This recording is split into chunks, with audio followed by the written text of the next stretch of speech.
I'm a badass, asexual, polyhedral disorder. I'm proud to be. I'm a flying ace and fly through outer space. Hello, sweetie. I'm a badass, asexual, polyhedral disorder. I'm proud to be in whatever sitch, like singing on Twitch or playing D&D. I'm a badass, asexual, polyhedral disorder. You may call me obsessive, but I just border on being a collector and being a dragon that sits atop my treasure. That's so shiny. I'm a badass, asexual, polyhedral disorder. And my partners love me for it. I'm a natural 20 when it comes to being me. I'm a time traveler, so Alonzi. I'm a badass, asexual, polyhedral disorder, and proud to be. I'm a flying ace and fly through outer space. Hello, sweetie. I'm a badass, asexual, polyhedral disorder, and proud to be. I'm a flying ace and fly through outer space. Hello, sweetie.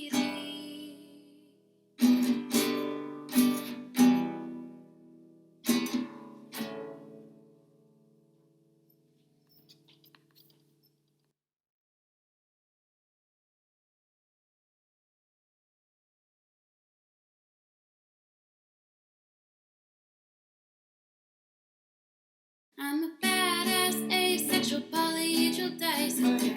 I'm proud to be. I'm a flying ace and fly through outer space. Hello, sweetie. I'm a badass, asexual, polyhedral disorder. I'm proud to be in whatever sitch, like singing on Twitch or playing D&D. I'm a badass, asexual, polyhedral disorder. You may call me obsessive, but I just border on being a collector and being a dragon that sits atop my treasure. That's so shiny. I'm a badass, asexual, polyhedral disorder. And my partners love me for it. I'm a natural 20 when it comes to being me. I'm a time traveler, so Alonzi. I'm a badass, asexual, polyhedral disorder, and proud to be. I'm a flying ace and fly through outer space. Hello, sweetie. I'm a badass, asexual, polyhedral disorder, and proud to be. I'm a flying ace and fly through outer space. Hello, sweetie.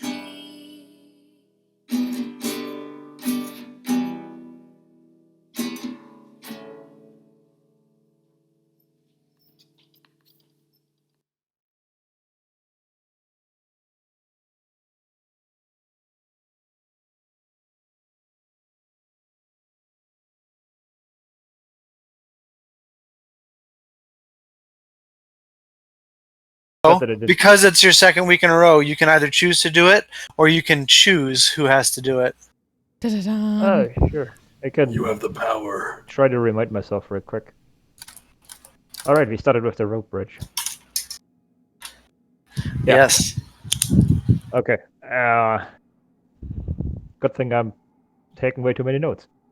Alright, so let's see.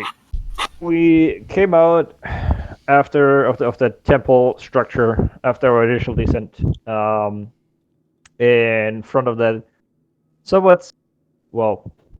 somewhat sketchy looking like rope bridge with the planks across. Everyone being somewhat apprehensive, I guess, except for Dane and his dog. They were just, oh, we've done this before. Let's just go back. Trying to make our way across. We got about halfway, I guess, roughly, like a couple people over, a couple people on the bridge when some Umber Hulks decided to jump us on the bridge. And the fight broke out with Dane on one side, Nox on the other side, and the rest of the gang on the bridge. After some back and forth and no one listening to poor Nox finally decides to start cutting down the bridge anyways, even though everybody's still on there. Which led to actually one of the Umber Hogs falling off down below, while everyone else managed to barely hold on. There were a couple of close calls. Actually, when the Umber Hogs first showed up, Shengo almost made it over the side, barely holding on with Kotanos' help. And then Kotanos fell almost over the side when the bridge got cut, barely holding on. Eventually, we all made it, got the Umber Hogs defeated, made it all the way across, and started our way into Deep Gnome Village, Smurftown. Let's see, what did we met Chief Dogna Terracatcher of the Deep Gnome tribe that is home there. I think they're mostly miners of their town. Stayed the night in the town, looked around a little bit, went for some shopping at some point, well, trading and bartering since they don't really use money. They had a surprising amount of magic items, actually, and healing potions and various things. Also had a quick talk with Dane about his initial confrontation with the Drider, where him and a bunch of apprentices from the Slayer's Take set out to go hunt down that Drider. Were surprised by the strength and power of said Drider, with everyone being slaughtered except for Dane, who barely got out and got nursed back to health in the Deep Gnome Town, if I'm not mistaken, for a couple days before he ran into us. Mm-hmm. Yeah.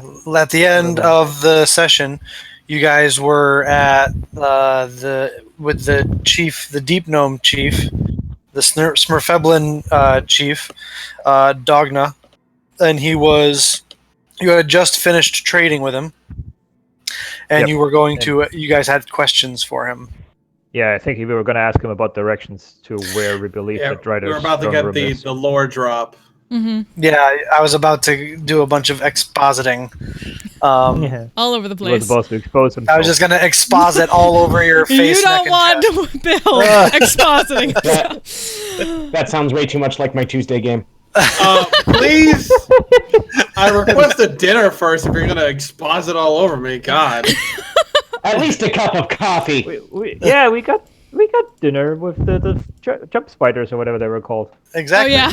Fuck. No, I require a steak dinner. Blink spiders. I am a sticky as you get. All right, I need a drink if I'm gonna fucking put up with you guys tonight. All right. So as you guys finish your trading with Dogna, he looks you all over and says, "So, what is your plan? I mean, you are welcome to stay here so long as the terms are agreeable, but I imagine you're not looking to stay here forever." Indeed. Set out we must soon to hunt the champion and destroy said champion. Hunt. Oh, there's a champion that you're looking for. Indeed, I believe Master Dwarf Dane is familiar with the Drider that haunts these tunnels. Would you have told them, Dane, what happened to you? I probably would have. Probably because they probably would have asked, like, "Hey, why were you in these tunnels, Till Dwarf?" Yeah. Okay. But yeah, I spared them most of the grisly stuff. Okay. But other than that, it's they're up to speed. Okay. So he says, he turns to you, Dane, and says, "So revenge it will be yours. And it seems you've been able to convince them to join you on your crusade. It's less convincing and more same people, person, thing, monster, whatever. Something mutually beneficial. Indeed. Our own business with the droid that we have. So So then, it would appear, Dane, that you wish to return to Lemnile. I didn't catch the name the first time around, but yeah. You know what Lemnile is. It is the name of the Drow city down here that you snuck into to find the Drider in the palace. Yeah. Yeah, but the thing is that last time I had a bard with me that was able to cast seeming. So unless any of you are good at, say, illusions, it's going to be a lot tougher. Crickets chirp. Did you share what Lemnile is, or? Yes. Sorry. Thanks. Lemnile is the capital of the Drow down here in the Underdark. Think a city completely devoted to spiders. Wonderful. Well, I mean, there's more to it than that, but I mean, it's awfully simplistic, but I'm just saying. The throne room with the Drider is in that city? Well, that's where it was the last time I was there. If you're looking for a lead, that's the closest thing you're probably going to get. Splendid. You actually faced the Drider, Dane, in the throne room of the palace. Yes. Oh. And here I thought throne room was just metaphorical, literal. No. Lemnile is actually the capital of the Drow city down here. They have a rather large palace. They kind of run this area of the Underdark. We operate because they technically don't know we exist. We're good at hiding.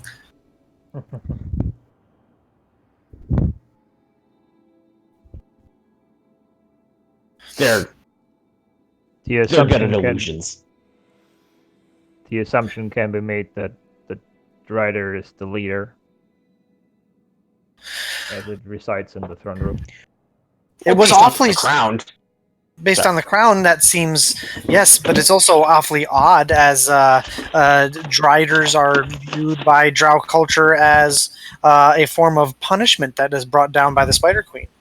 So to have one in a position of power is indeed interesting. Indeed. Conundrum we might have found. Yes. The whole story is very contradicting, to be honest. So I assume you have some sort of plan? Well, the first was to get information, I doth believe. What kind of information is it that you seek? At this point, anything about the city or Driders or the Drow. It is presumed the Drow are not very friendly to foreigners. As always. Dogna just laughs. I would say rough size, rough population. Do they have a central guard? Do they have patrols? Dane, I can fill you in on that. Yeah, Dane, you could actually probably answer a lot of that. Well, it's a citadel, so guard's pretty high. It's probably higher now since there was an attempt on their leader's life. Yeah, so Dane, you know the city is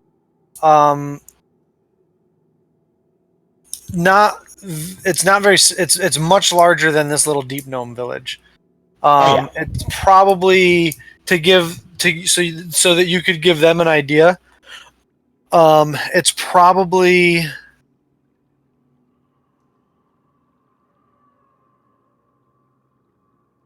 about the size of like Stillben, as far as like size and population. It's in a huge naturally formed cavern that they've expanded on over the years. The entire city is patrolled by has its own. It's a full on like city state under here, so it has its own military force and guard force, and they keep lots of slaves, especially these beasts called quaggoths. That they use as like manual labor and almost like slightly more intelligent, semi-sentient guard dogs, almost. Yeah, it's a fully functioning city. Last time you were able to move around pretty well because of, like you said, you had the bard that could cast seeming, so you could all look like either Duragar or dark elves, or some or some other sort of denizen from down here. The Duragar and the Drow have a tentative truce at the moment, so there you can see trade they do trade amongst one another at the moment, mostly in slaves.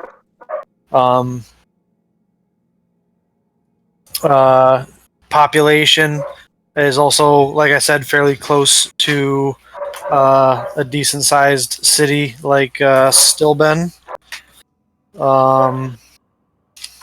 In Forgotten Realms terms, it would be like the size of Menza Branson. I'm not very good at on my Forgotten Realms lore. So give me 1 second, and I'll give you like an actual number on the population. Oh man, Menza Branson, All right. a long time ago. Stillben 43.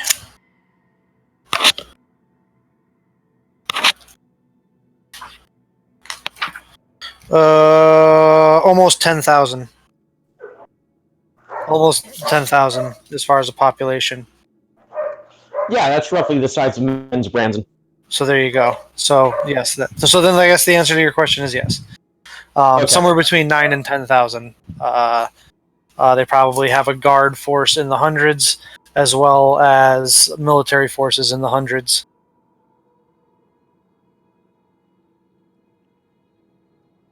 Yeah.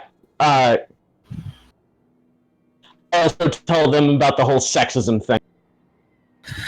Oh yeah, it's a very matriarchal society, like an extremely matriarchal society. Like if a guy looks at a woman wrong, that guy's put to death. Yeah. Think like. Yeah, I'm not even gonna say that because that's kind of. Yeah. Fike is size a little bit of a relief. But yeah. So, unfortunately, Dane, you don't know technically how to get there from here. You came in from an entrance that you knew of in Craghammer, and it was a very long distance on foot underground to get there. And when you were leaving, you had that poison surging through your system, so you were like your head was spinning. You don't really know how to get there from here. Yeah. Which is why I was about to go. Yeah. So, Chief, I understand that you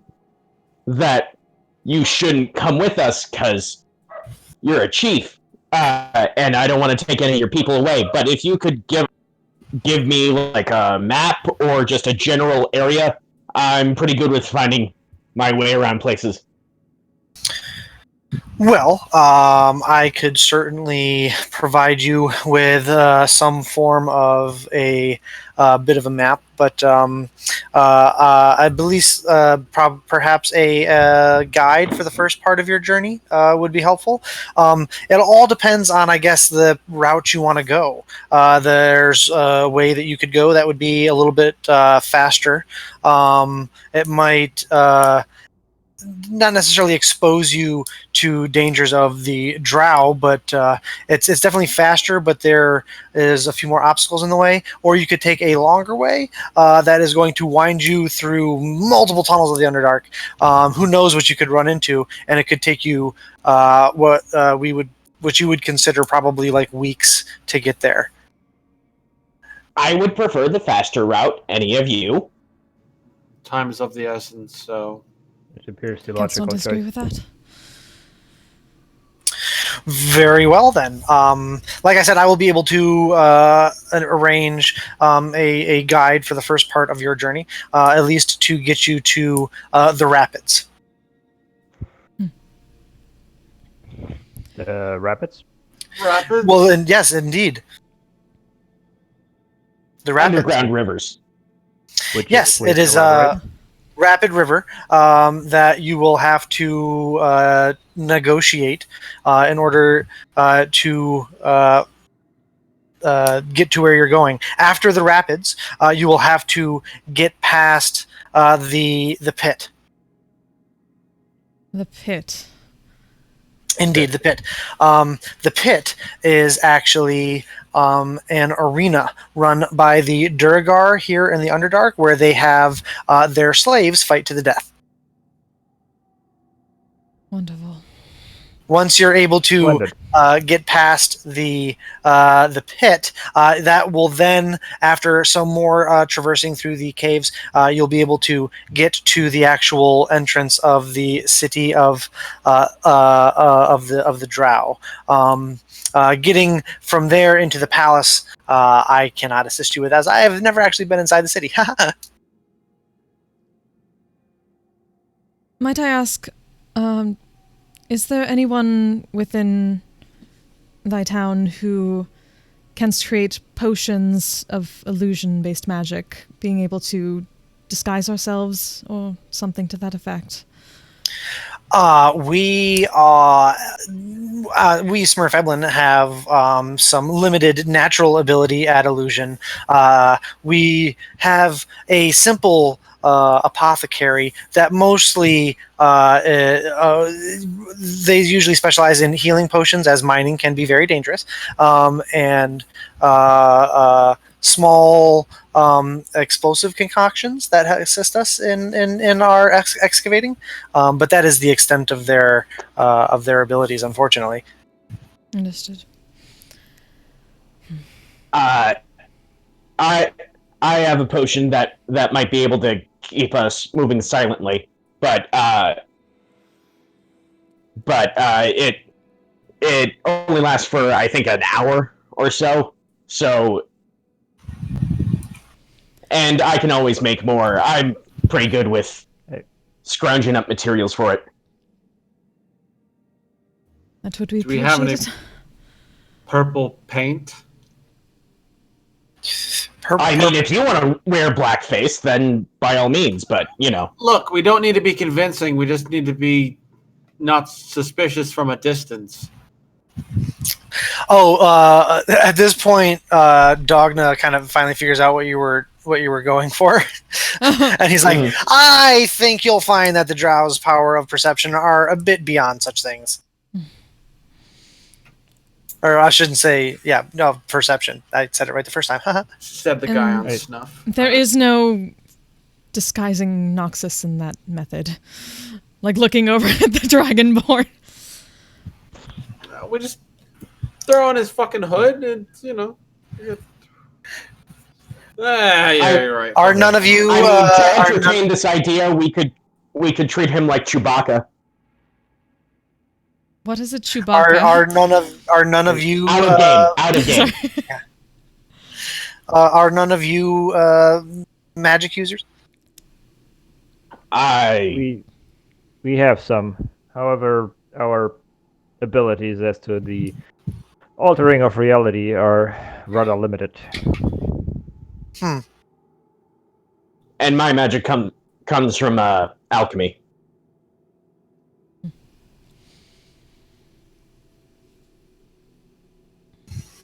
And the divine, but it doesn't really help us. Unless you happen to have an offer of ritual studies of disguise, I fear we are at wit's end for magical Or a use. scroll, possibly? Unfortunately, we have no. I mean, we have scribes Hey. for keeping records of the mining operation. We do not have scroll makers. Hmm. This is a small mining village, you have to understand. I also fear this task has grown beyond simple deception. Presume an illusion is to be crafted, and we actually make our way into the city. Enter the citadel, find the throne room. By some Miracle, what I'm the looking right word. Miracle. by some miracle, with all of this deception and illusion, get to the Drider. Then what? After killing the queen of an entire city, simply walking out? I don't think we can. I think this is a snatch and grab situation. We are told to. We're not really here to kill the queen. We're here to destroy her crown. As long as we get the crown and we fuck it up proper, should be fine. I mean, I need some of the bug meat and her web gland, but other than that, That would That sounds like a entail. personal issue, Master Dwarf. Would the queen ever be encountered outside the city? Who are you? Are you asking this of somebody? I'm asking it into the group. Oh, Looking I at didn't hear what Dana, you said. 'cause- Would the queen ever be found outside the city? most likely not. Same way how a king above ground in their city. Yes, I would have to agree with that. If we were to find a bait to get the Drider outside the walls, It would I be believe with an our army, best my bet lies lord. there. If I'm such cooking a something being up, but I'm hath very stupid. become a position of power, True. truly, and not simply usurping. How far is the pit from the city? from the city? Yeah, how far is the pit from the city? Oh, no more than a day or so's travel. In your terms, we call it a cycle. Right. All right. I'm trying to cook something up, but it's possibly not going to work. So Oh, I'll get back. nothing will be accomplished while we're standing around here. On the road, shall we at least get towards Lemnile? Yeah, Master Dwarf, lead the way.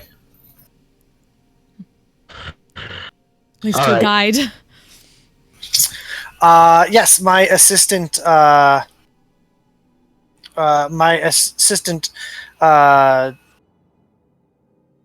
What's his name again? Shit.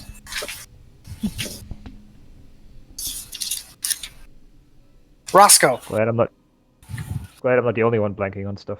Sorry, my assistant Roscoe here will take you to the rapids. Dang it, I was hoping for Engelbert. Sorry. Engelbert Humperdinck. Would you be in need of a vessel for the rapids? I We can- I we mean, may- yeah. I believe we must have such a. we have the boat. The boat, yes, still. You have a boat with you? I didn't see it when you came in. It You have a is boat? very compact. Yes, we have a boat. Oh, Who's actually holding that? It's in the bag of holding, right? I believe Knox has Yeah, it. that's has it in the bag. Yeah, I don't know if Nox has on his person or. To something we Yeah. came across in our travels.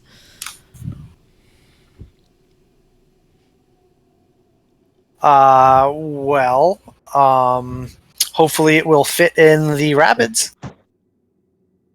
Is a specialized vessel of advantage for said rapids? I wouldn't say that it's specialized, but well, perhaps you could categorize it as specialized. Specialized in the sense that it is easily compactable until it comes in contact with water. Allow me to demonstrate. And he picks up what looks like this Please, large portobello mushroom cap. He holds it upside down so that the like rounded part is on the ground, and it's like the size of like a $50, and or like a walnut. And he sets it on the ground, and he takes like a little water skin and dumps it on it. And as soon as the water hits it, it expands out to a very large size. And it's almost like one of those instantly inflatable rafts from like plane emergency like crashes. Take a step back. Yeah. He says, pretty cool, huh? Yeah, most amazing. Is See, the this is demonstration. why. Oh, sorry. Go ahead. This is why the green mushroom is toxic to Dragonborn. Ah. Okay.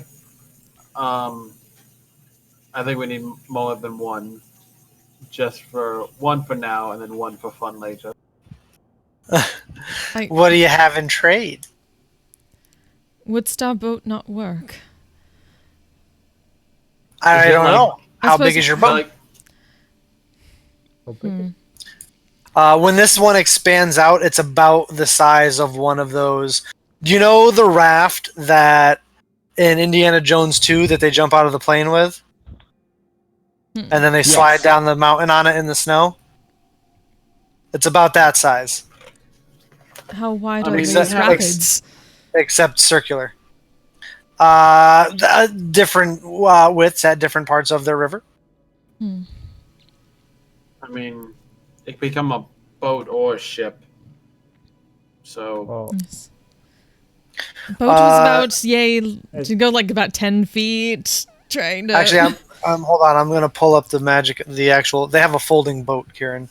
It should be Yeah, like 10 I feet imagine long, as 4 much. feet wide, 2 feet deep. Yeah, I'm trying to figure out that's the smaller size. one. 1042 is the smaller one, and it says it can hold up to 4 medium creatures. That's true. We have comfortably. more. Okay, so We need the so larger one. the ship size would be way too big. But the boat size you could take 4 creatures in, and then if you also had one of these things, it appears that that you're probably going to need at least one of these. One of the mushroom thingies. Yeah. All right. I literally have nothing good to trade except for the pink diamond I traded for my fox. But if we need this, Right. I will trade this. I don't know what we traded last time because I left a little early. We did you trade guys- that cup, right? That 100 gold piece cup. Yes, you did. Yes. You also traded all of your moonshine from Turst. Right. That was my greatest regret.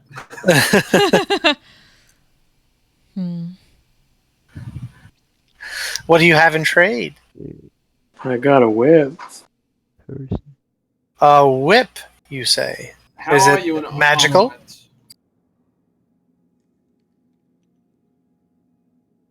Armaments, you say? Yes. We I mean, are creative. You said as he says that, you notice for the first time this little like mining pickaxe that's sitting next to his seat. And he like with his foot kind of like kicks it up into the air, grabs it with his hand, throws it. It goes end over end and kerchunks into the wall. So you wouldn't require anything. You know what? I do have something in trade that I think you would enjoy. Ooh, what is it? Fike's gonna wince really hard and reach into his backpack, and then he's gonna pull out his tinker tools that Percy gave him, and he's just gonna unroll the leather sleeve and kind of display all that. Ooh, his eyes get really big. Where did you come across these? His hands start reaching towards them. I just put my hand gently on top of it.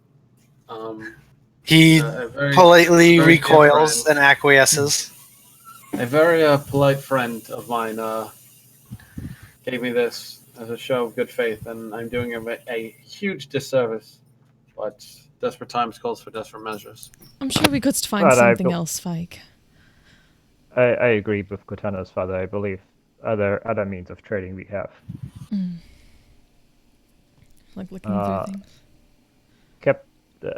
Chief Dogna, are there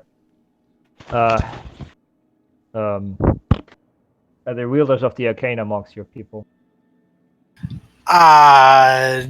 Very basic. I pull out. We have 2 first-level spell scrolls, one of Magic Missile and one of Identify. I pull those out and give him the basic rundown of what they are.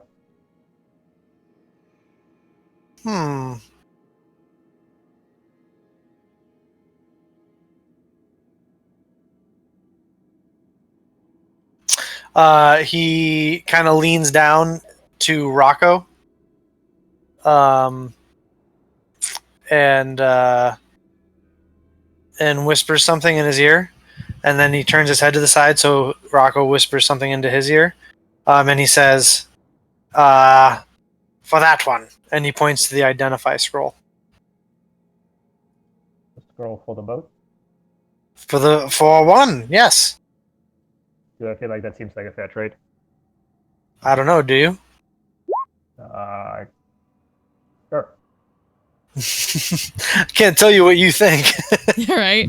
I don't know. I mean, I can't. I guess the boat. It's like an one-time instable inflatable raft. Do you think that's worth a first-level spell scroll? Yeah. All right. He spits in his hand and puts it out for you to shake. I do the same. I roll my tinker tools. with a sigh of relief. Oh yes. As he takes the scroll and hands you one of the little mushroom You got things. the Identify one, right? Yeah, he takes the Identify scroll. Yep. Updating. Be careful on the rapids. They can be treacherous. As most rapids are, I believe.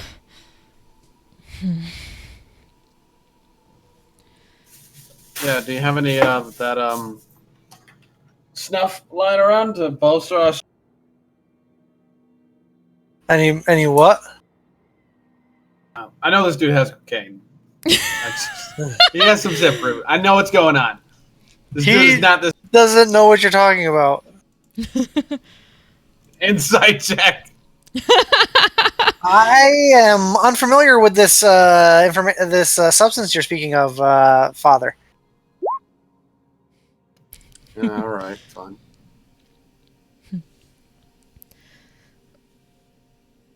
But perhaps 'tis best to continue on now. Time is of the essence, as we have proclaimed. Indeed. Time is of the essence. And I must see to my people. I wish you the best of luck. Of course. Thank thee, Chief. Thank you. Gratitude. Sorry, go ahead, As we're Dane. following Rago. I take off my glove, spin it, and say, thanks for all your help. I really couldn't have made it down here without you guys. We were happy to give it. The trade was agreeable. And he reaches out, spits in his hand, and shakes your hand again. Safe travels, Dane. Safe staying. I bow my head a little bit and then leave. Yeah. As we turn to go, Katanas discreetly takes out her handkerchief and passes it to Shango. Again. He grabs it and cleans off his hands. Yeah. So much hand fitting. Yep. Weird, different cultures, man. Right. Odd creatures inhabited in the Yeah, Underdark. they're all 8-year-old boys. Shake on it. Yeah, right. Yeah. The size of 8-year-old boys they are. Odd, but kinder than many of the creatures I have heard stories of here. I concur. If you'll follow me, Rocco pipes up. If you'll follow me, the rapids are about an hour from here.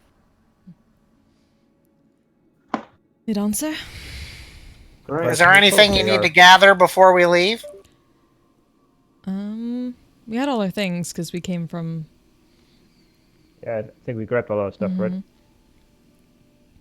Yeah, we slept. We gathered all our stuff, right? Yeah. Basically, this is that prompt in the video game where it Like, says, "Are you sure you want to leave?" Yeah. Are you sure you want to continue with the quest? You will not be able to go back and do side you'll be quests locked out after of this going. area. Yeah. We didn't have any Make side sure you quests. have gotten to a save point. Yes, please. I mean, we already got some potions, so I think we're okay. As long as we divvied them out, I think we're good to go. I don't think You I can have do that on any the- healing potions, but I can heal. Did we buy some last time? Did we give them out? We You bought traded. I think I traded my war pick and something else for some.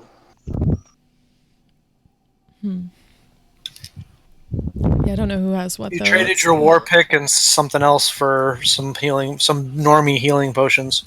Yeah. I guess asking the other way around, the people keeping their inventory. I mean, Yeah, I am showing I have one greater healing and one regular healing right now, and that's it. As a party, you guys should have one greater healing potion, I believe. Yeah, I'm out, I think. And I don't remember how many regulars you have. the bag of holding says 5 rec potions Yeah. and then 3 rec healthing potions. Mm-hmm. It says, hold on. Yeah, Right, even my so then dyslexic yeah. ass could see that spelt wrong. 3 reg healing potions, 5 reg potions. Healthing potions. Healthing potions. Healthing potions, yes. I Healthing very much potions. enjoy And that. 1 potion of greater healthing. So it appears that you guys have 8 regular healing potions and 1 greater healing potion. Okay. Apparently, you also have an antitoxin. Each of you has 1 antitoxin Yeah. The Yes. antitoxins are handed out. Mm-hmm. and 2 potions of water breathing. Yeah, Yes. 'cause One we of traded off growth, before. 1 of shrinking.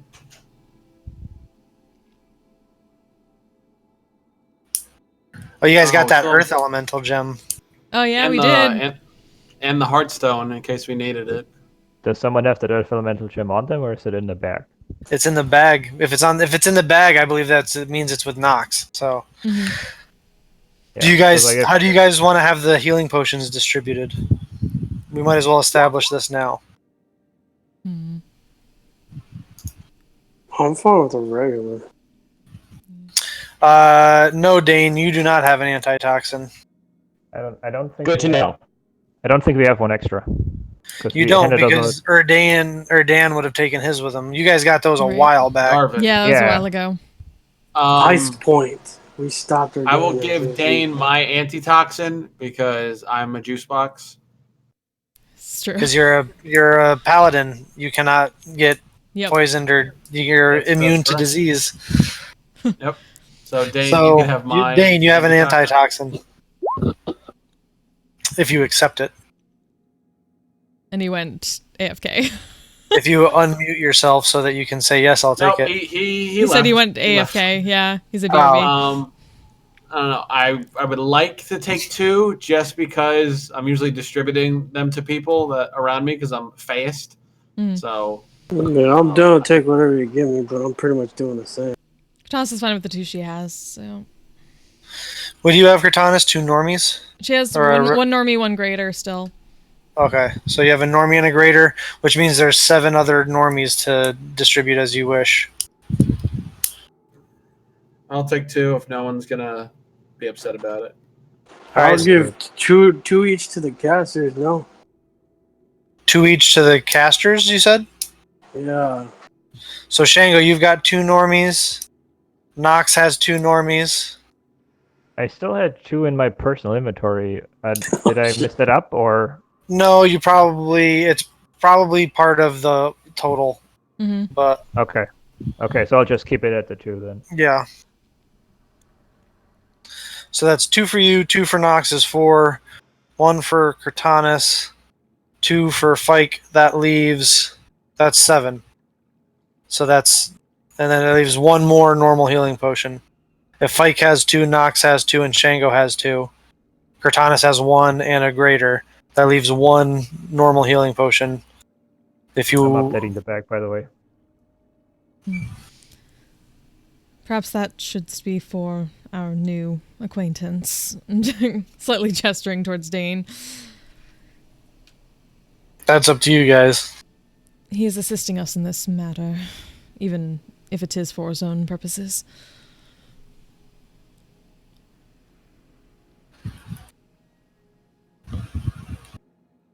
Hello. Personally, Oh, sorry, go ahead. trust him as far as I can throw him. I mean, I am very strong, but I can't throw him very far. So Alright, so I got 1 regular potion on Faxeo, Cortanus, and Dane, and then 2 on Nox and 2 on me. It would make 8 total. 2 on Fike, 2 on Nox, 2 on you, Shango. That's 6. 1 on Cortanus is 7, plus the greater. So 1 more, because that's a total of 8. Okay, gotcha. Yeah. And I believe they were saying they were going to give it to you, Dane. He's still ordering takeout. Oh, it's all right. specifically Yeah, he'll for take his it. good boy.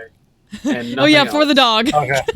Yeah, All right. he carries it Well- in a little barrel around his neck. Yeah. Yeah. Like, can you pet the dog in The this same game? product. Yes. Yes. Yes, you can pet the dog in this game.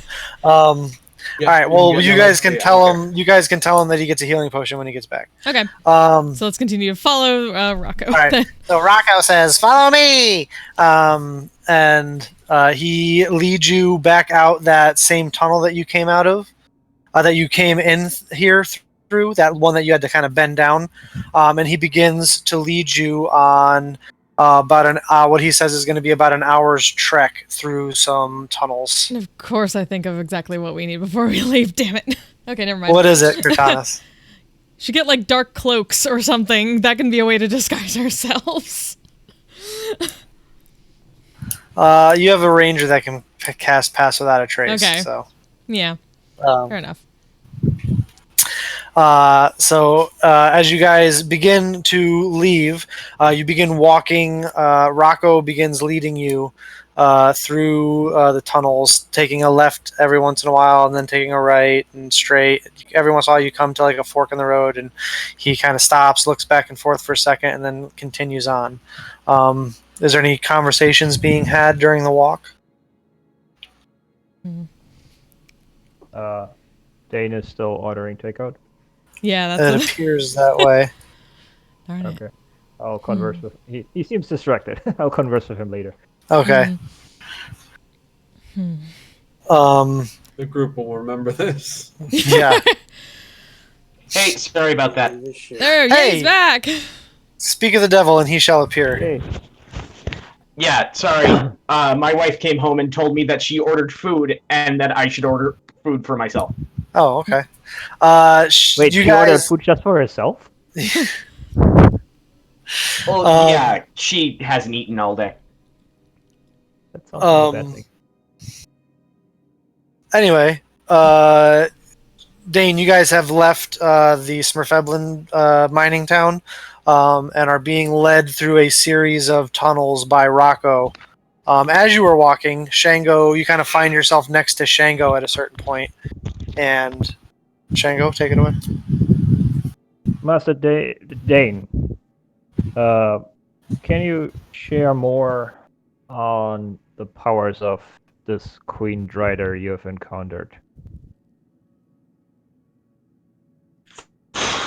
Well,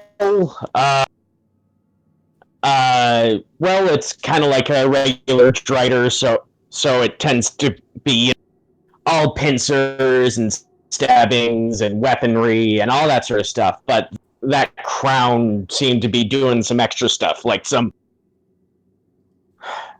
heavy shit. Of arcane and divine nature? Both, yeah. I may need to define heavy shit. Sure. Sorry. Sorry. Something you might find out about me over this is that I tend to speak in generalities a lot. So no Dane. Dane, join me in secrets, would you please? Sure thing. Dun dun. So D&D Beyond. Well, Yeah, speak of D&D Beyond, how do I get my spell driver feed in D&D Beyond? I couldn't figure it out. Oh. I don't know if they have all the feats from Critical Role in there, but I didn't see it when I was trying to add it earlier. there may be there's a thing that you can create homebrew feats and items and stuff. Yeah, I did that, but it still didn't show up as in the list of feats to add. On my character sheet. For Oh, it some might be reason. something that I need to pull in because it's my campaign. So let me find it. That you need to enable. Or yeah, at least enable it for myself. Let me see if that works. In the meanwhile, there already exists a public feat spell driver, and then I created my own, and neither one of them shows up. So let me see if I can pull it into my homebrew collection. That might be helpful. These poor decisions tonight are brought to you by Old Camp Peach Pecan Whiskey. It's amazing. Get yourself a bottle of Old Camp. So this is okay. Add to collection.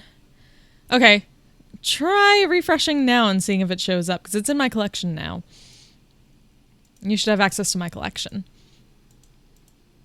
Spell driver. Huh.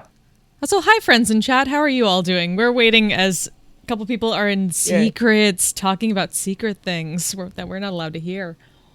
Hi chat. We love you. Should take this time to go to the restroom. Actually, hey, since I'm on my phone, y'all can go here. Barely heard that.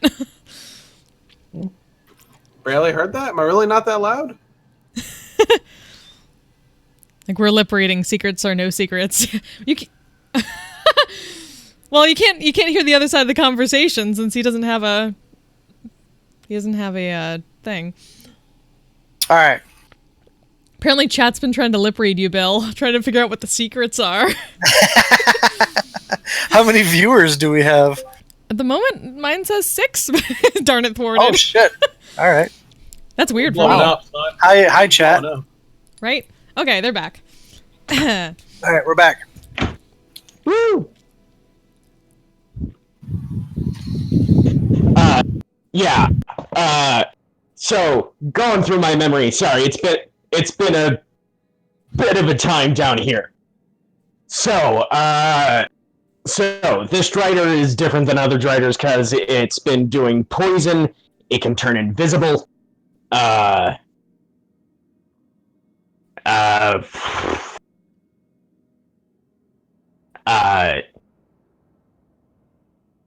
It does a lot of powerful attacks, and tactics-wise, it tends to be sneaky, stabby type.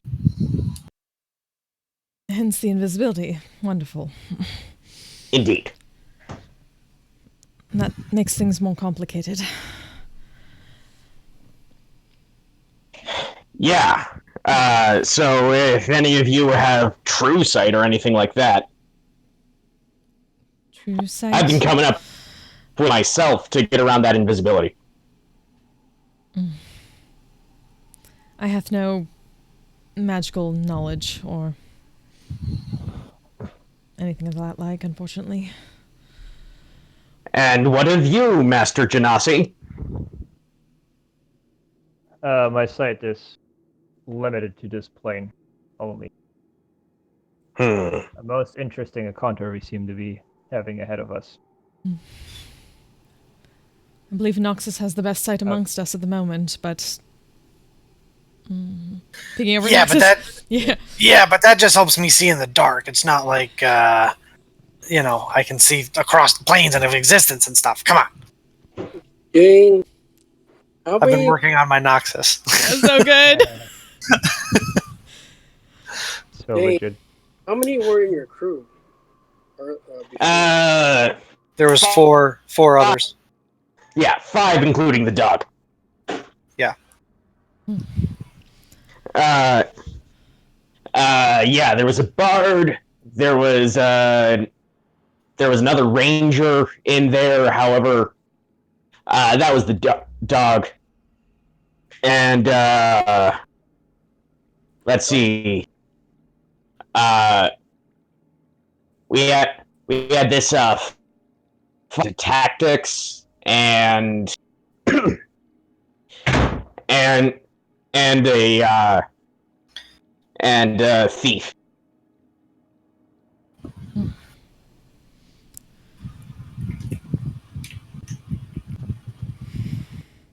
The thief's name, by chance?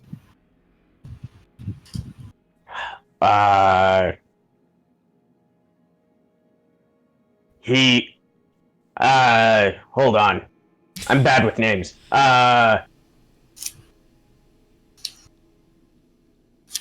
Lucian. Oh. Ah, Oh. all right. How dare you? Too soon. Too soon. Too soon. Aw. Character from a game that he played it in. That's a character from that's a character I played in one of his games that he ran. I was thinking Molly.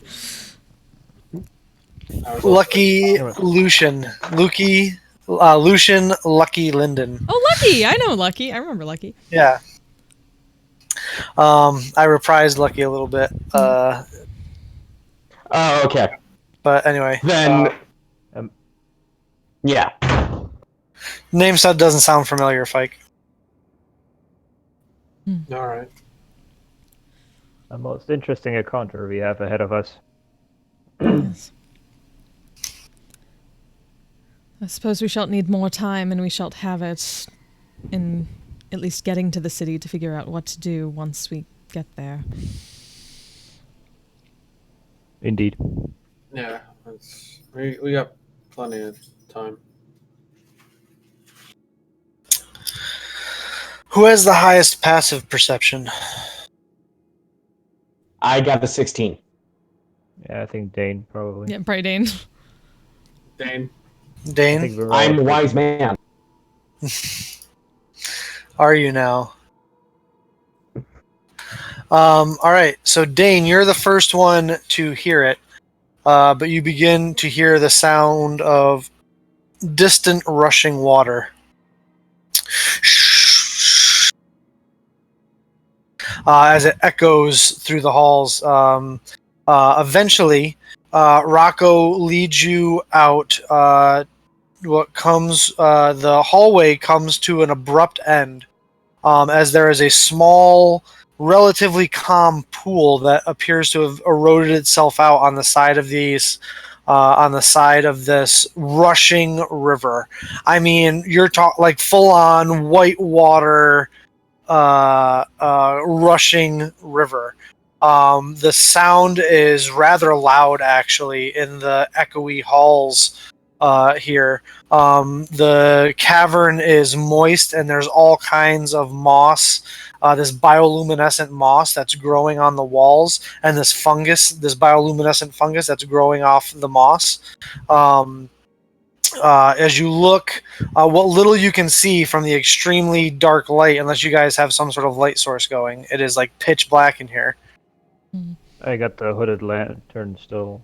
Do I need Okay. to fill it up Yes, with with oil every goggles. so often? You've got. By the end of the day, you might need to refill it. I don't know if I need to keep track of that. If there's something to keep track of, or So just assume that I have oil on me that I can refill. Unless you have a thing on you that says a flask of oil or whatever, then No. that is Usually an that item comes that in you can packs. purchase. You can, yeah, it's also an item you can purchase individually. If Okay. it's on the adventuring gear right. list. Yeah. Um, I'll make sure that I I want my return the lantern empty back, lantern by back the to way. fight.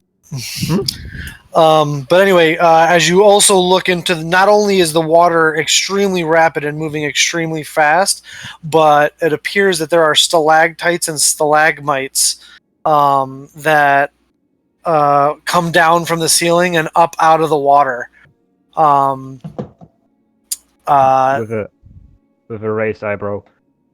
More for rabbit. This is than I bargained for. This is called the Jaws of Darkness. Fitting. The Lovely name. easier. Say it again. I just said lovely name. The easier or more difficult part of the rabbit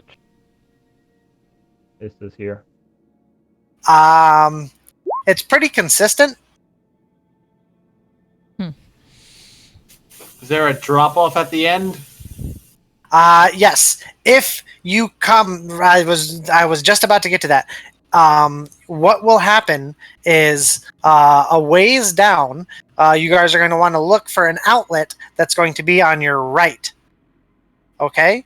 Now, just after that, it'll be the first outlet on the right that you come to. Just beyond that, there will be what looks like what this river gets its name from, the Jaws of Darkness, stalactites and mites that come up and down looking like rows of jaws of teeth in the rapids with a large gap in the middle. If you go beyond that, you'll die.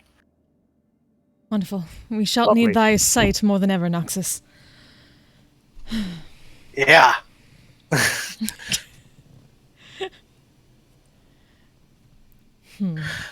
Better and better this journey gets. I wish you the best of luck. Yes, thank thee for thy help. Gratitude. And look out for the Grumpkins. And he turns to start walking away. What is a a grumpkin? Well, you cannot just What say the fuck is that? walk away. You watch as he reaches over and touches the wall, and it looks like he disappears into the stone. Dane, doth thou know what a grunkin is? Do I know what a grunkin is? Make a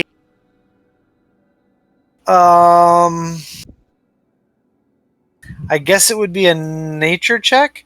This is something that would be native to your favored terrain, so you get whatever bonuses you get for that.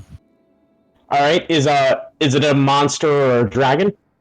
It would be considered a monstrosity. All right, then I get advantage, but that doesn't mean anything because I rolled the same thing twice. Yeah, 17 is good enough. Grumpkins are small aquatic creatures that come from the Underdark that live in rushing underwater rivers like this.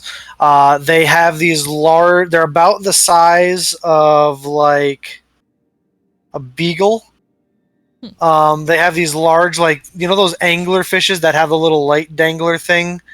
They have a head like that, the body of a fish, and these little like lobster claw arms that come out, and they also have these small webbed feet that kind of come off their back, so they can walk bipedally, but they also have like a fish tail that comes out behind them, and they have a very poisonous bite. I tell them all of this and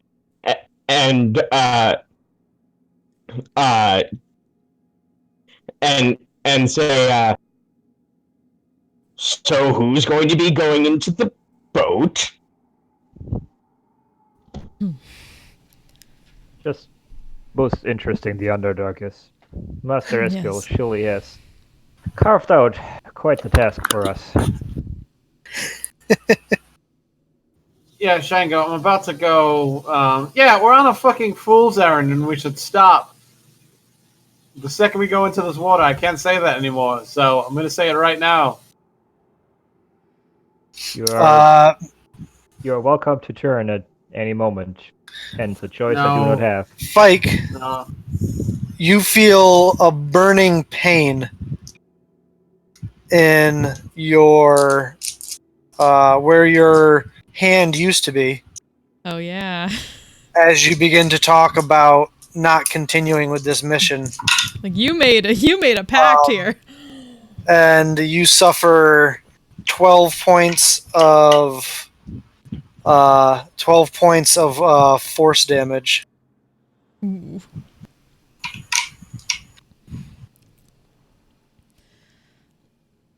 All right.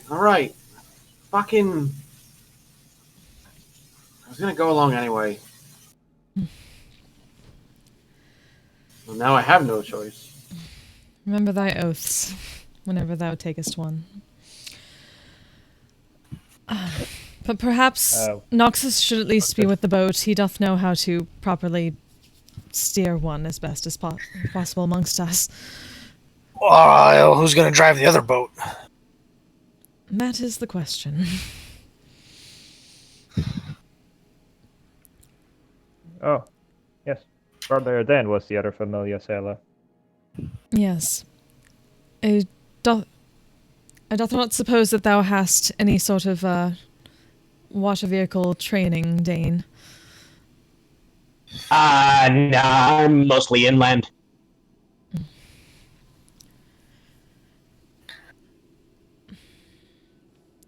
Noxus speaks up and says, "Well, I can tell you right now just by looking at it. Steering a boat in this is going to take a lot of strength." And perhaps Sayo. Heyo. Theo, welcome to the other boat. Shall we ensure that the two vessels do not drift apart too far? Or is that a unwise decision? I don't think it would be a good idea to have our ships tied together in waters like this, Nox says. Yes, I would have to Noted. agree that would be perilous at best. Perhaps Worst we case scenario, we use rope. change the boat into a ship and then we'll run aground and stop. Or destroy And then the we'll ship. fuck the boat. But Or shatter? yes, we'll absolutely destroy the ship, but at least it'll slow us down a bit so we can make a decision.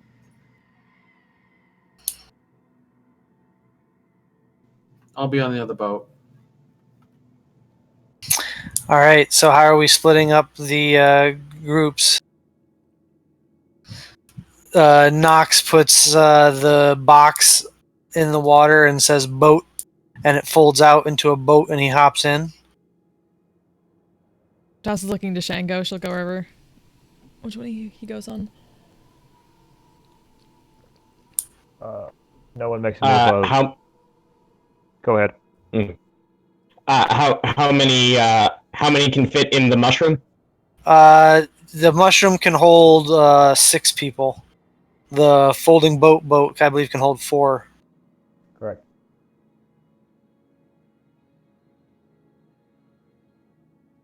I'll be with Nox on the wooden boat. Case something Alright. goes wrong horribly. I guess I'll be on the other boat. Yep. I'll be with Nox then. So then it can just be 3 and 3. Alrighty. So Sayao, Shango, and Cortanis are in the mushroom boat, and Fike, Dane, and Nox are in the folding boat. All right. So you guys get into the little inlet where the water is relatively calm but swirling, and you all have, or those that are steering have their oars. And you guys can pull out whenever you'd wish. Pardon me a moment. Cortana's going to take out the nature's boon and press a hand to the owl's wisdom because might need that for seeing stalactites and whatnot in the waters. Okay, so you cast Owl's Wisdom on yourself, and green glow shines from underneath your bandage. And Nox says, "I think I should probably go first." That would be best. Agreed. Thank you, Noxus. All right, and he is going to start pulling out into the rapids. Do you follow, Sao? At least a few feet. Sao? Yeah. All right, so we are going to go into a skill challenge, guys. Oh boy. So the way this works is you guys are presented with scenarios, and you can use either your abilities or spells or ability skills or whatever. The only rules are that if you're using a certain skill that you have, you can't use the same skill twice. Right? So if you're like, I want to use this to help us avoid said, stalactite hanging from the ceiling, you can't then later use that same skill. So once you use it, you can't use it again. All right? All right, and so basically, I will be keeping a running tally in my head like a best of 7 series or a best of 5. You guys won't know what it is, but you'll have to get a certain amount of successes before a certain amount of failures. And then there's and then like crazy shit can happen. So all right.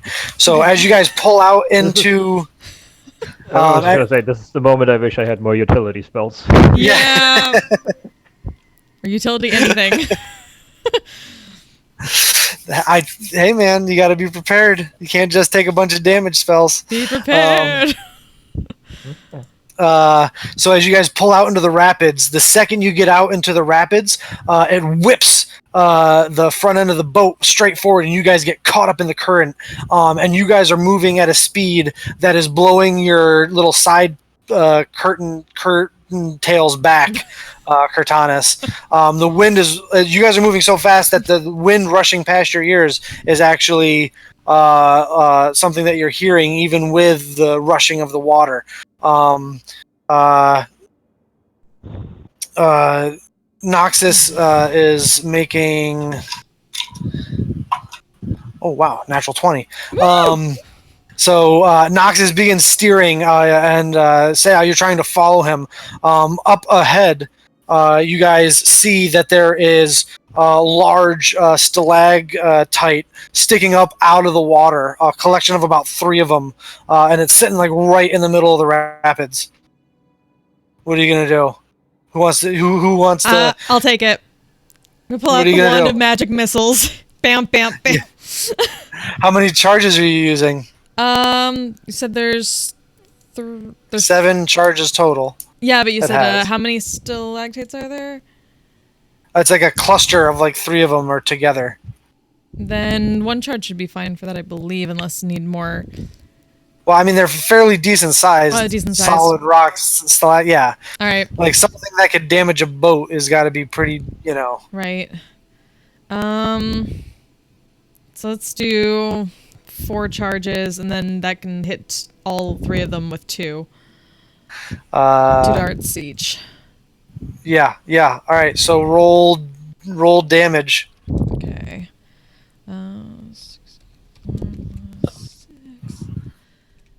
Come on.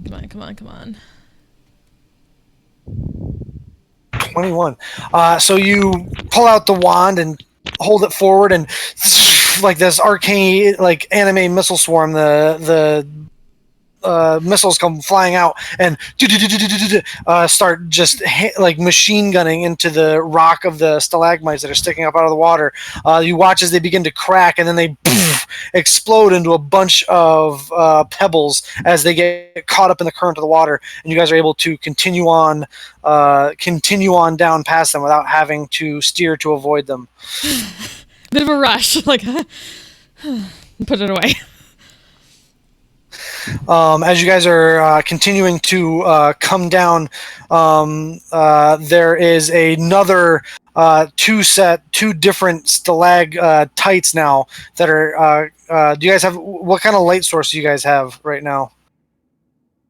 I imagine you guys have some light source going. I can't imagine you guys are in the darkness. Yeah. I mean, I've got the Well, goggles, but also.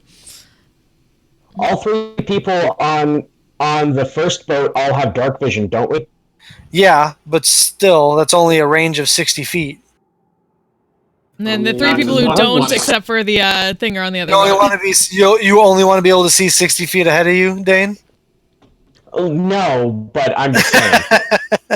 And I'm just saying. Also, Noxus is out to 120 feet, isn't he?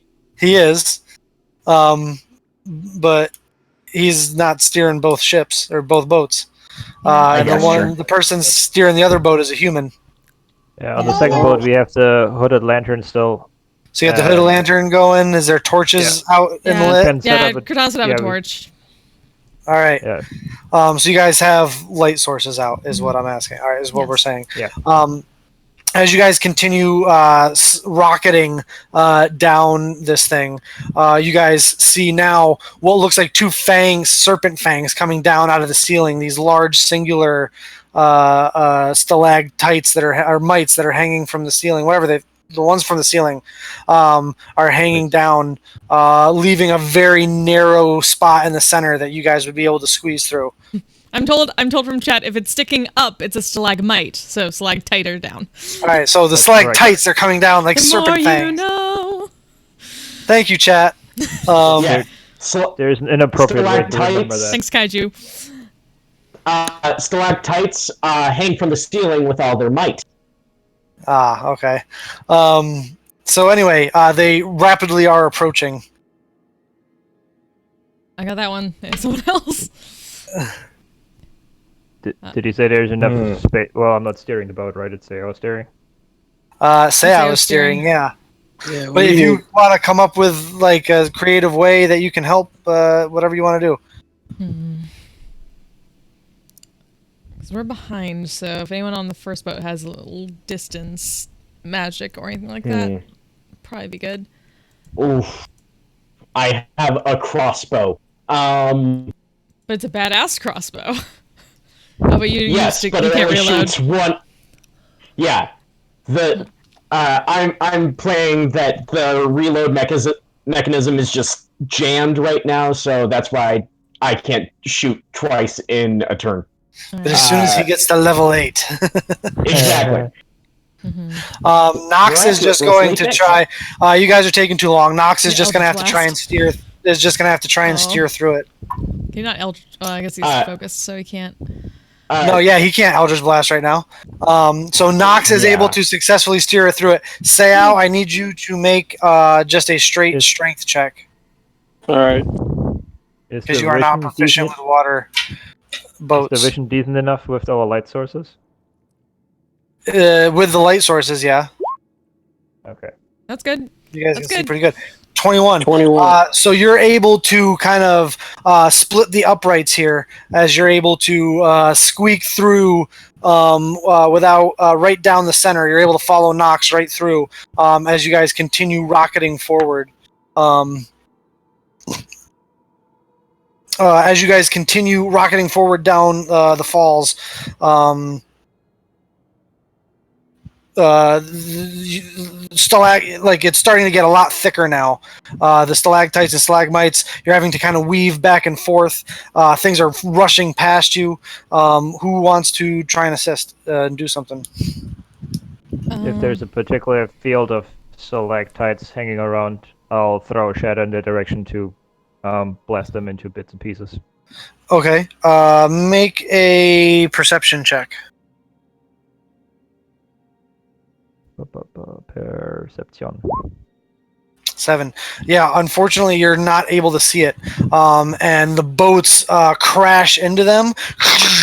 I need everyone to make dexterity saving throws to try and so you don't get knocked out of the boat. Everyone in their Okay. boat? Or Everyone in both boats. Oh.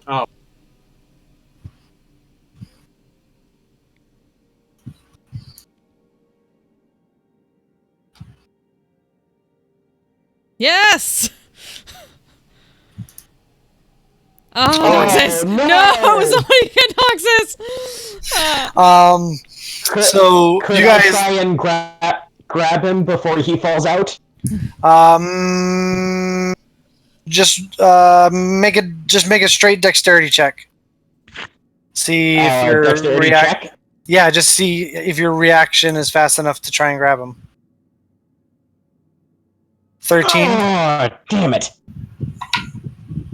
Yeah, unfortunately, you're not Shit. fast enough.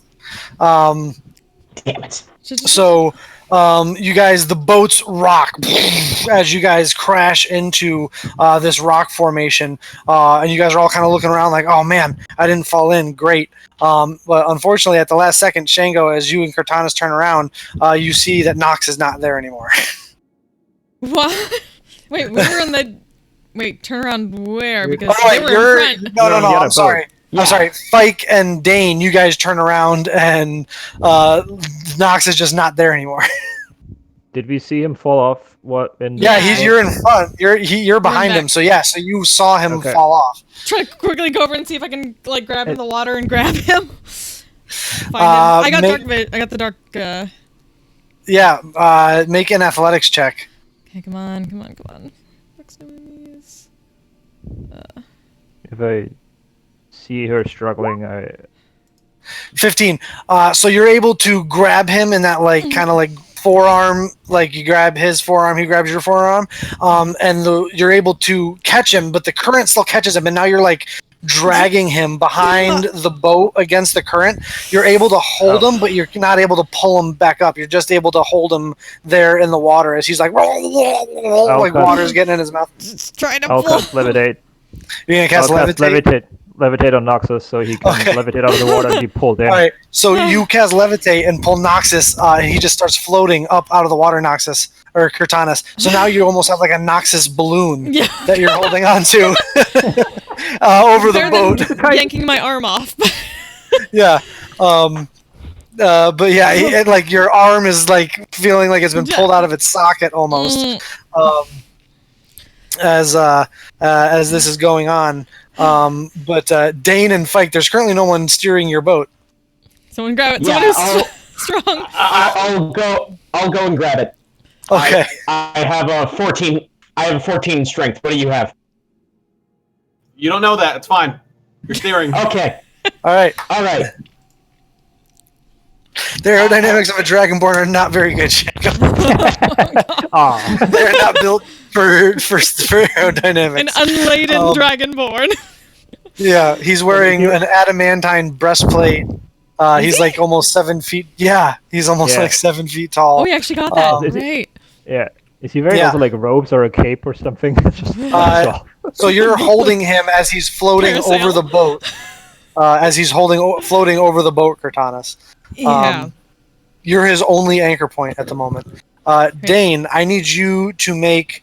It's just going to be a straight strength check to see if you can get control of your boat. Oh, there's something though he can do if he wants to get back on the boat.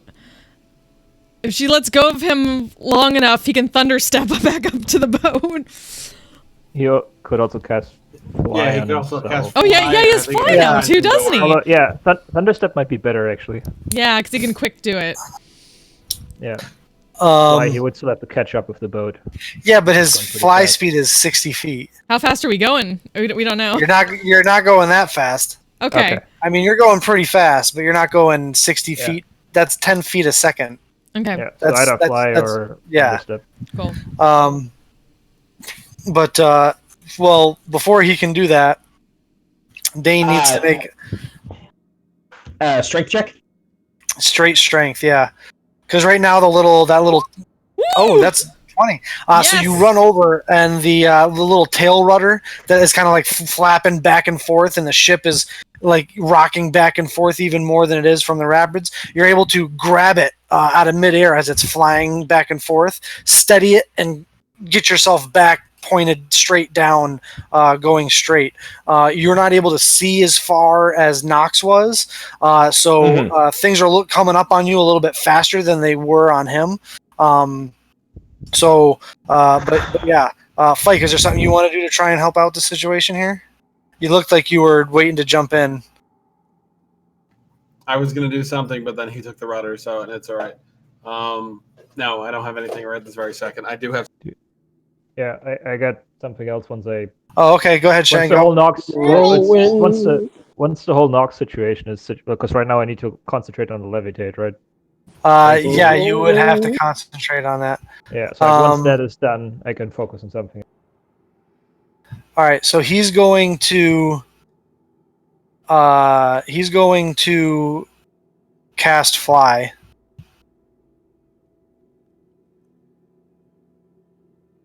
He's going to cast fly on You can himself. cast on 2 people. He can cast it on 2 people, so he's going to cast it on himself, and he's going to cast it on Seao, just in Yes. case he gets flung from the boat. So for the next 10 minutes, Seao, you can fly. Smart Nox is very smart. Sweet. And Noxus is going to fly up to the ship. But he hasn't gotten there yet. But he lets go of your hand, Cortanus, and says, "I got this!" And he takes off in front of you, heading back towards the other boat. You guys see another formation of rocks coming for you. This one, there are 2 coming up from the water and 1 coming down from the ceiling. You're not 100% sure that the mushroom boat would be able to fit between 2 of them. I have something I would like to do. Okay, what would you like to do, Wait a Fike? I'm going to say a quick prayer to Cord. To Cord? Do a bonus. Yes, to Cord. Okay. So I could cast Thunderous Smite. So for the next minute, all my attacks do an extra 2d6 thunder damage. And I'm going to take the glaive out, and I'm just going to start whacking anything that gets close within 10 feet. Just Wait a minute. Okay. What's up? Noise. You said that I could fly, right? You can fly. You're also currently driving one of the ships. Oh, could I pull the ship? No. That'd be way too heavy. Mm-hmm. Yeah, way let's too try. But anyway, so you tell Dane to just straight on, and you're gonna hit that one in the center and clear out room. So you take the glaive out. Go ahead and make an attack roll with it.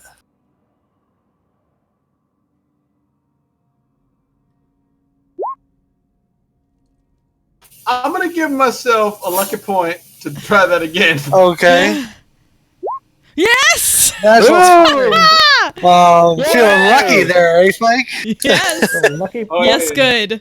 That was good use of that. Plus the smite. Smite. Well, it's Yes! Thunderous Smite. It's That's- Thunderous Smite, so it's a little bit less.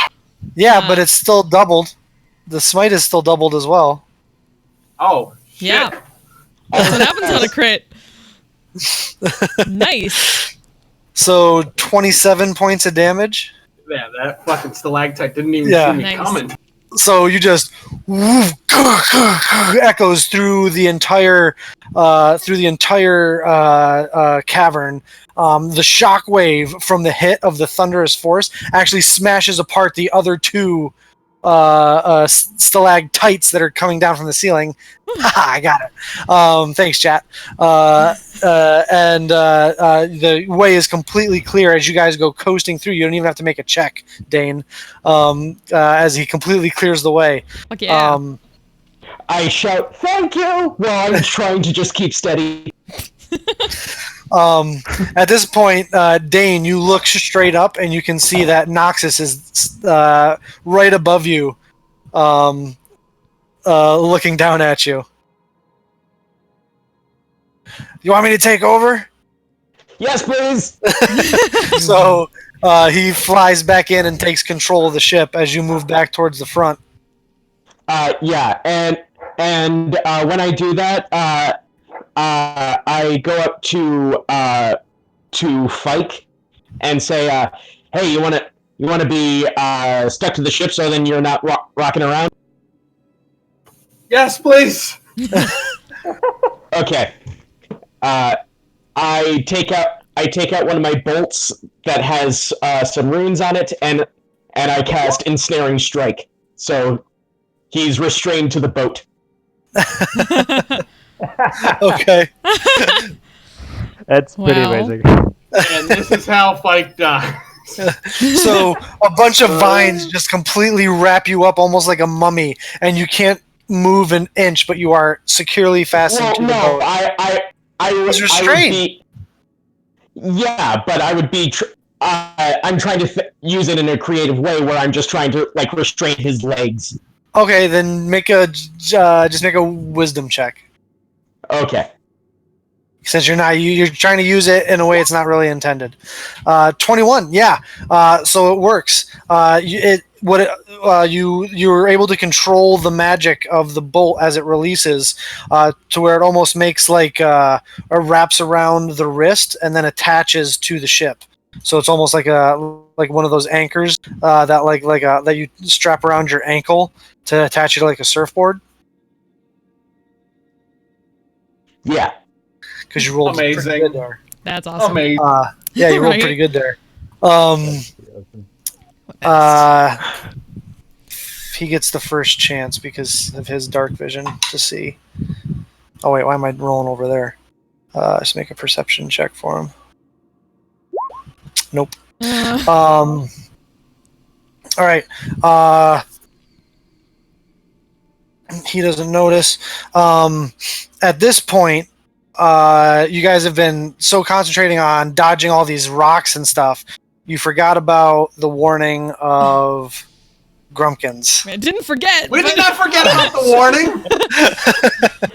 We remembered the Iron Fleet. At least we didn't miss the exit yet, did we?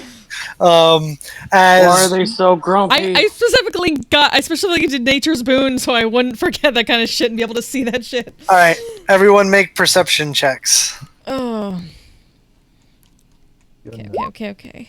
Nine.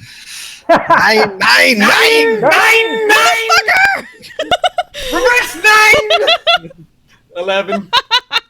11. So all of you except Sayao forget got this. about. So all of you except for Sayao forget about the warning of the Grumpkins. I'm all busy. We remembered, we just can't see shit, Captain. To be fair, What? do I have disadvantage? No, there's a light source, so you're not at disadvantage.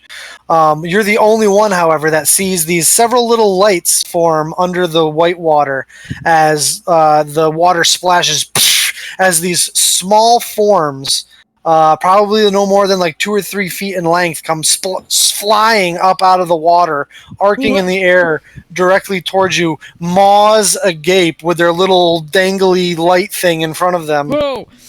As they come flying out of the water with their little claws extended forward. Hey guys, we got a light source now. Sayao, you are able to duck out of the way, and yours flies right past you without even making a chance to make contact. The rest of you, they all get a shot at though. Shango, 16. Hits. All right, so one of them Morning latches maneuver. onto you. Well, hold on. You got your own to deal with here in a second, Cortana. I know, but I still get to use my reaction for that because he's next to her. So what does that do? I can add 1d8 to his AC. AC. All right, go ahead. So Or- so it was a 16. Did it still hit? Then I use shield, then it doesn't hit anymore. Okay. So the Grumpkin like smashes against your arcane barrier, and like a bug hitting your windshield, it kind of bounces off, goes back up, and then flies past you because you're moving at such a a fast rate, and you hear it splash in the water behind you. Cortanus. Yep. 18. Yeah, that hits. I'm only holding one sword right now because I'm holding a torch in the other hand. Yep. Who's driving your boat? Oh, Sayao noticed, so he's not. Dane. That's only a 12. Fike. Fike is a 21. And Noxus is a miss. All right, so I got Cortanus and Fike. So they latch onto you with their little pincer claws. Cortanus, you take 4 points of piercing damage. Fike, you take 6 points of piercing damage as they latch onto you with these little lobster claws, and then they come in with their bite. Get off. They have advantage. Shake, shake, shake. That's an 18, Cortanus. Yep. And Fike, advantage, 17. 17 just hits. All right. So from the bite, Cortanus, Mm-hmm. you take 7 points of piercing damage.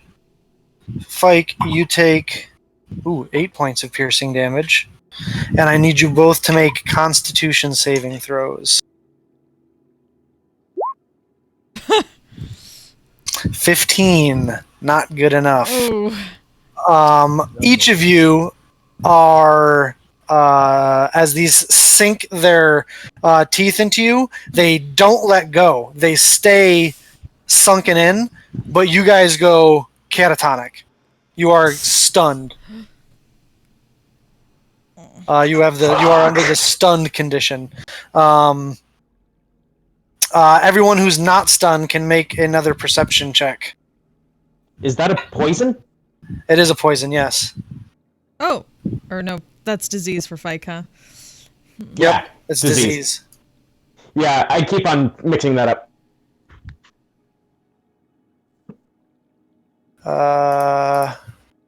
Perception.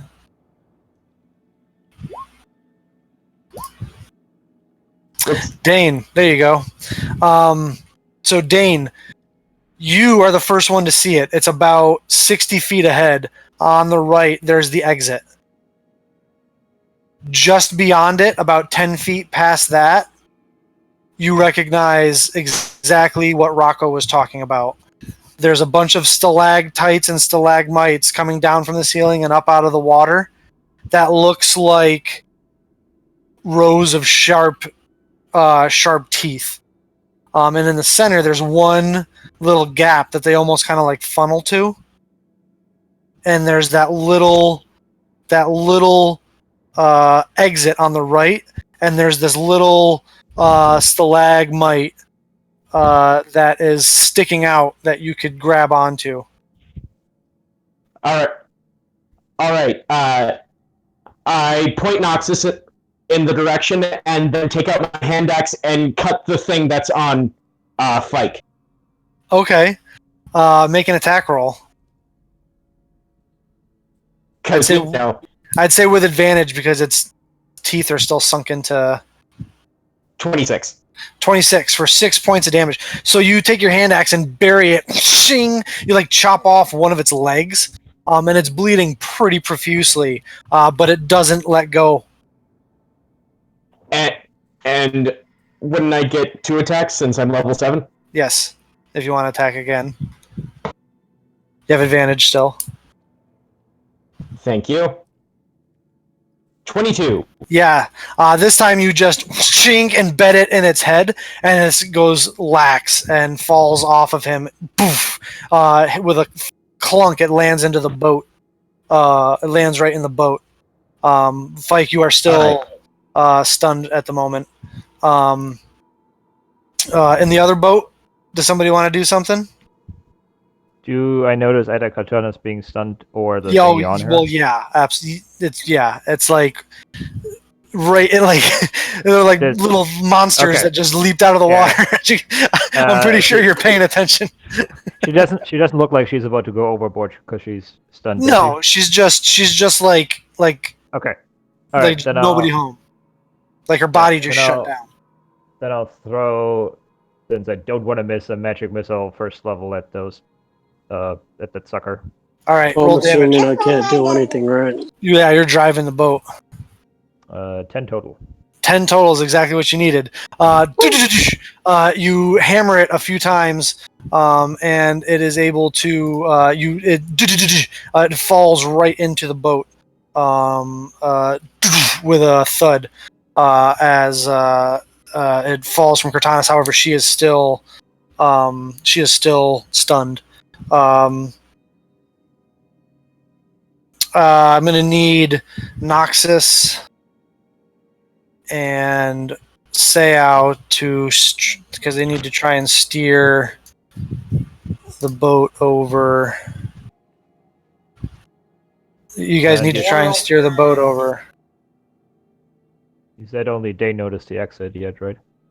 Dane did, Yeah, but and he I yelled. shot- He shouted it at Cortanus and pointed it out to him. Okay. At Can Knox.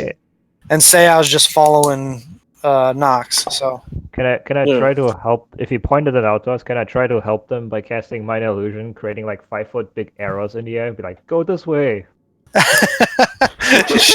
you know what? Yes, I will allow it. You put like a blinking neon light arrow Yeah. pointing this way. Exit here. Please exit the ride here. Now. Dude, I'm trying to be catatonic here.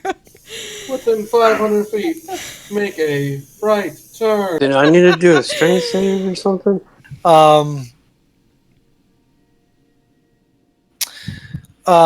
Yeah, not a save. It's just a straight strength check.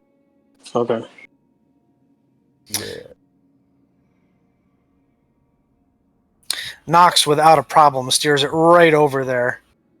You guys are headed right at it. So it's just a straight strength check for you because you're not proficient, Sao. 18. You're struggling a little bit because at this point your muscles are starting to get sore. It's hard fighting against this current. But you're falling a little bit away from Noxus. You're not coming in quite as sharp at an angle as he is, but you're coming in there. At this point, Cortanus and Fike, you guys will get another saving throw. Con saves. Say you guys are both still stunned, unfortunately. You guys are both still just sitting there catatonic, not moving. Are they conscious? They're conscious, like they are aware of what's going on around them. They're just like they just can't do anything. They're stunned. It's like this is a weird terrible deja vu to that ghost. Yeah. It is a little bit, yeah. You have a bit of a vertigo, but other than that, you're aware of what's going on. Do you have another second to act, or did I use my action, so to say, for this turn? I don't know. You're. By the way, you had advantage on that that check because of the arrow. That was what you were doing, Shango. I didn't get a chance to say that, but 18. Actually, so yeah, you know what? Roll again, Sayao, in case you get better than an 18.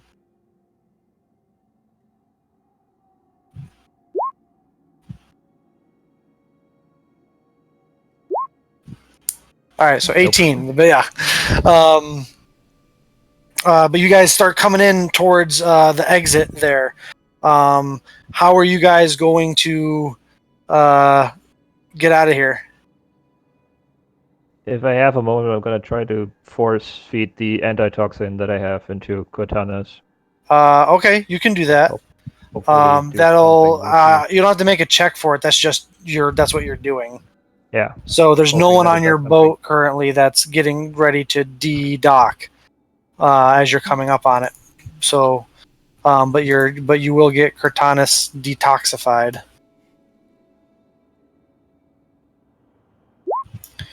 Sorry, I accidentally clicked a thing, didn't I? Shit. No worries. No worries. Damn, I was gonna roll too.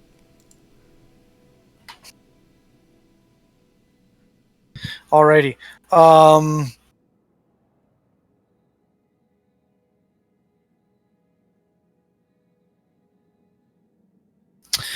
I have to wait for Dane to get back. Unfortunately, I know it ruins the dramatic tension. Sorry, I would try to lesser restore Fike. Oh, well then, yeah, you restore Fike because it's a poison. So Fike, you are instantly back, and Cortanus, you are back because you get force-fed an antitoxin. Since those guys use their turn doing that, you guys have to try and somehow catch the exit. Okay.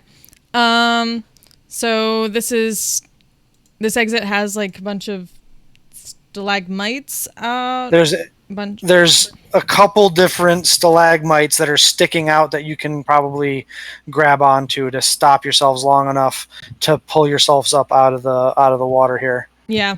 Get some rope out really quick and just start like trying to loop one over and wrap it around really quick and try to grab hold of one. All right. As you're getting closer now and everyone's conscious, I need one last round of perception checks. Okay. My pass is 16. I'm AF.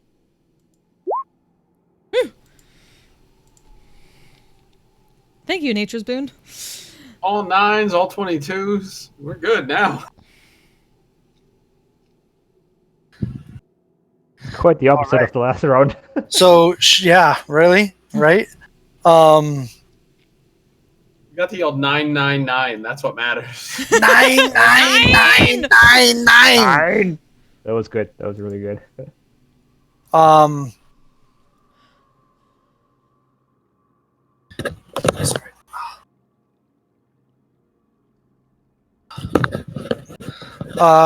You see the three of you who rolled super duper high, because Dane's didn't roll.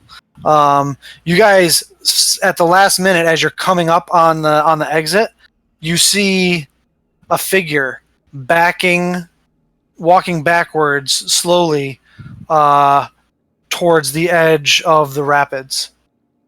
Humanoid, tall, lithe, wearing a dark cloak. In one hand appears to be some sort of crossbow. The other one hand has some sort of bladed weapon. As they are slowly backing towards the rapid, and they kind of look back over their shoulder every once in a while, seeing how close they're getting. So they're going towards the water. Yeah, they're backing away from something towards the water. Well, she doesn't know if anyone else saw it on the boat, so she's letting them know what she sees and be cautious. Might run into them. Indeed. Off the boat, we need to get still. Yes. And then try to grab onto the stalagmite. All right. You're using rope, like you turned it into like a lasso, and you're trying to make a dex check. I'm okay at those. Sorry, you said it was a single person, right? It appears to be an individual. My fucking God. So you throw the rope, and it actually hits the person, bounces off them, and lands in the water. They kind of turn and look. And Action then surge, try again. Okay. Go ahead, try again. They kind of give you a double take. Can I? Motherfucker! No, the range is not good. How far away is that? I'm good at this! Thing? I guess I don't have the depth perception anymore. Fuck. Yeah. Yeah. Yeah. Oh, yeah. You would have had disadvantage on those too, technically, because it was ranged. Yeah. Unfortunately, you miss it completely. That's your boat. Your guys' boat is done for a minute. The other boat, Dane. You guys are coming up on the exit. How are you? You're the last one with like an action. How are you going to try and stop you guys? Also, make a perception check. Okay. I don't know why I have advantage, but 14. 14. You also see this tall, lithe figure in a dark cloak backing towards the rapid, wielding a couple of weapons. Okay. But how are you? As Nox has got you guys steered in towards the air quotes dock, essentially, but you guys are moving at a rapid pace. Cortanis tried throwing like a lassoed rope on one of the stalagmites that's sticking out of the exit area, but missed twice, and actually hit the figure once. I cannot do anything. I can only do things within arm's reach. Throw the dog. Make a rope out of the dog and throw the dog. Go get it. Go get it, boy. Throw a stick so the dog will go after it. That's just all sorts of evil. Welcome to my world. can I attach a rope to a bolt and shoot it at the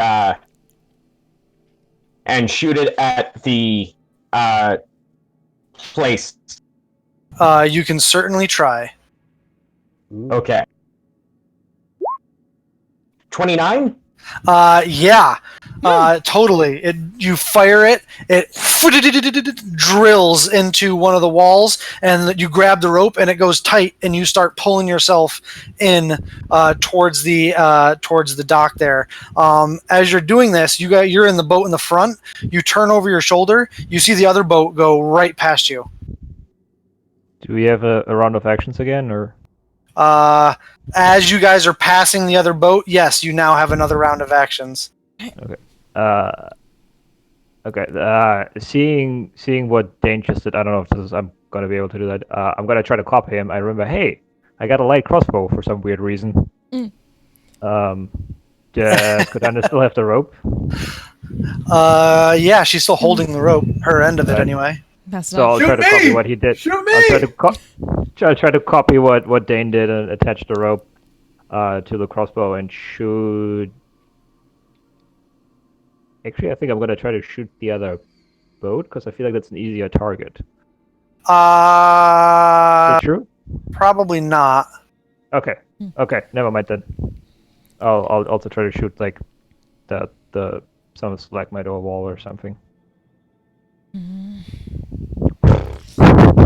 I try to I don't know reach how to out roll with the crossbow. nature's boon to try to like get a wall and stop that way? And since it's a magic weapon, it might hold a little bit better. Just try to like give us a little slowdown. I'm actually gonna use my inspiration to let him roll again. Oh, okay. Roll again, Shango. Yay! Better? 17. It goes flying through the air. It's kind of like grazes off one of the stalagmites, and you're like, oh no. But then it keeps going and hits into the wall behind it. And Cortanus, you actually grab the rope, and it pulls tight. And you're like having to pull back against the current now, and it's super hard. Make a strength check. Yeah, that's not my thing. Can I help her, or am I? No, you fired Gotcha. the thing. Yep. Sayao, you wouldn't need to be steering anymore. You can make another a strength check of your own as well. Like if he was helping, could I assist him?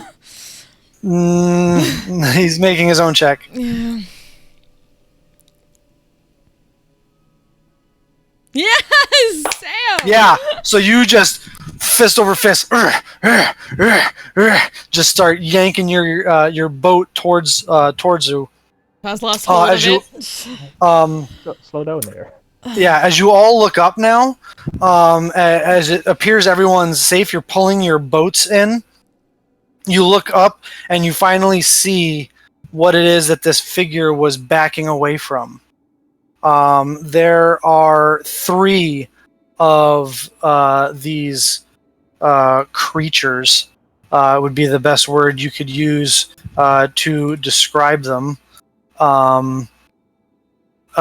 They're fairly large. They have these beaked, almost hairless heads, almost like a vulture, with these strange turtle-like bodies, but they walk upright with these shells on their backs bipedally. And instead of arms or hands, they have these large, bony hooks that kind of come off their arms.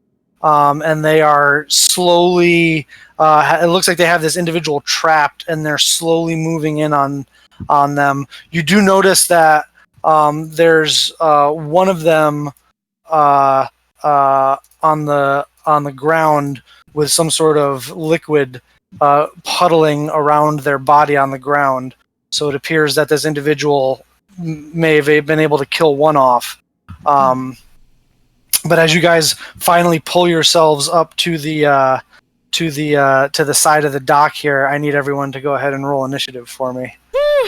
Here we go. This might be better. Who knows? Oh yeah, we need tokens. So where are we at? Like over here? Yeah, you guys are here. I'm gonna hold on. Okay. I need to know exactly where the boat is because I am currently snared to it. Your save vote.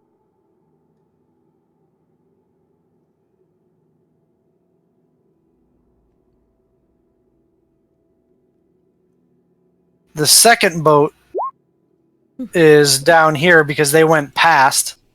The first boat is up here. Oh, Okay, so that's right. us down here. Okay. I have to be under the So boat. Cortana's, yeah, you would be. Oh, sorry. Yeah, I can't. Yeah, you can. Right there is fine. Okay. Layers. And then Did we find Tal'Dorei's Drizzt? Please tell me we found Tal'Dorei's Drizzt. all right. Initiative rolls. Here comes Druz. Druz Dewirnar. His name is Bellis, so I'm going with the rogue from my my other campaign. Alrighty, let's see here. Initiative. That's Noxus. Alright. Okay. 77, okay. Alrighty. So. Fike. I'm fast, man. I don't know why everybody's so slow. Like Sanic. Right? Good looking.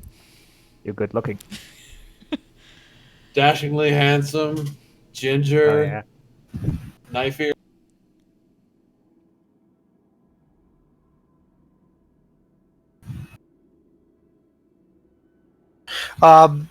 Shango or Seao, by the way, you still have a fly on you. Oh, that's true. Oh, sweet. You have a fly speed of 60. Cool. Just FYI. You should have flied the rope to shore. Oops, I forgot to That roll would have been a good. initiative. I They're forgot gonna We trying weren't to sure do whether that. he still needed to drive the boat or not. them. Hindsight is 20. Yeah. Wow. 9.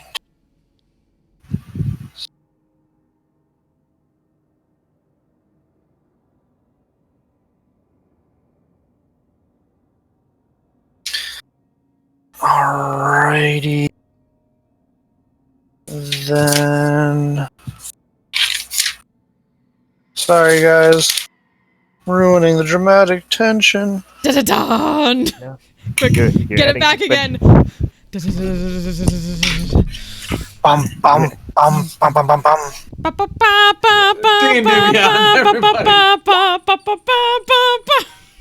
Yeah.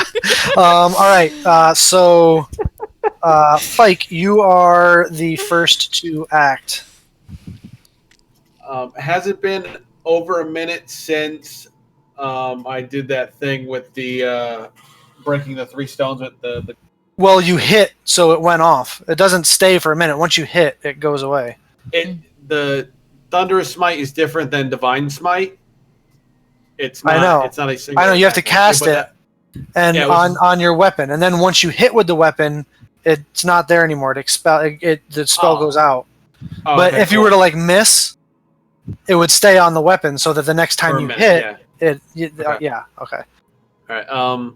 I'm gonna say to Dane, Master Dwarf, if you could please release me from these snares. I can't do much from here.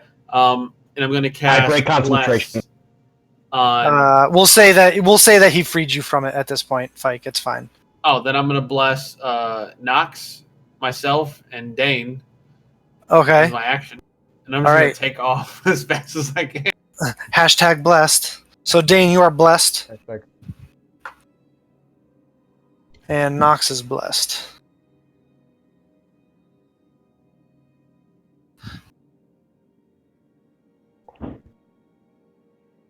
That ends your turn, Fike? That's my whole move. I'm good. All right. There. with Mr. Natural 20 initiative. That brings us to Noxus. Noxus is going to fly.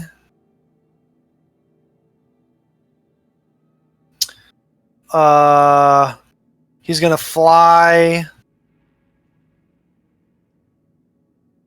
just right out over the middle of the rapids here.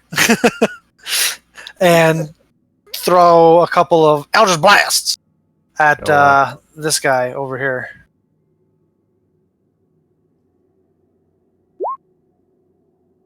Wow. They both miss.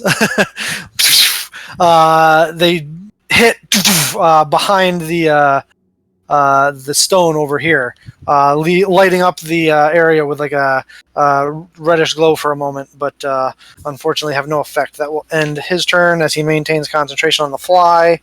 All right. This figure now, looking around and says, I don't know who you are, but your assistance is welcome. And she is going to run up over to this guy and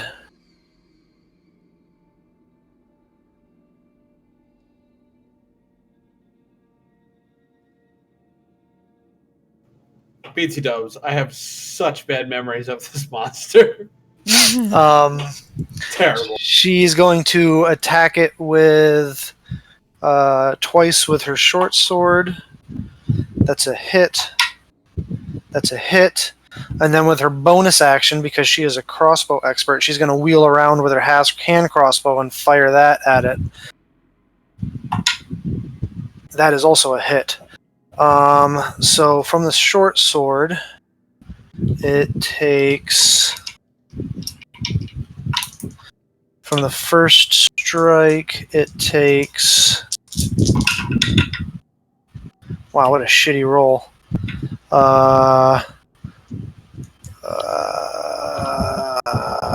5 points of piercing damage and 7 points of poison damage. So that's 12 damage. From the second strike, takes a total of 7, 11, 15, 18. And from the third one, it takes another 10, and it has to make a save. It succeeds on the save, though. So she does 30 points of damage to it. Woo. Not bad. You're like, decent.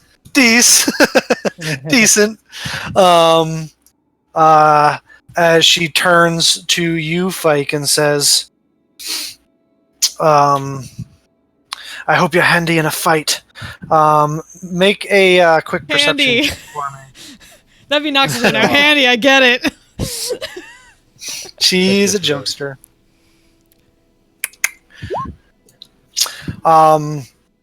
The cloak is still obscuring her face. It's obviously a woman based on the inflection of her voice and height of her, more feminine figure. But you haven't really seen her face yet. She appears to be wearing a very nice, what looks like almost like a suede cloak with a hood that comes up it. And now that you're closer to it, you can see that it has these this silver embroidery in it that's in the shape of spider webs that go down it. They are wearing what looks like ornate black studded leather armor. And the short sword that she wields and the hand crossbow are both very finely made. BT Dubs, you're playing literally the same fighting style as my first D&D character ever. Oh, yeah? Yeah. That will end her turn. Cortanus. Right. Just make sure Shango's okay, and then jump off on the shore here. Pull out. Yep. Might see if I can pass along the torch to him, and then run forward and grab her other blade along the way, and just get up between these two, and start outward swiping at both of them at the same time. Mm-hmm. So that's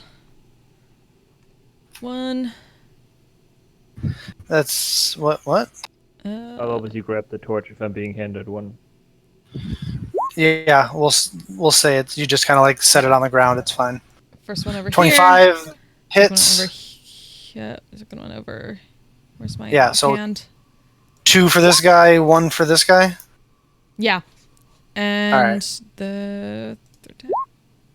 Whom?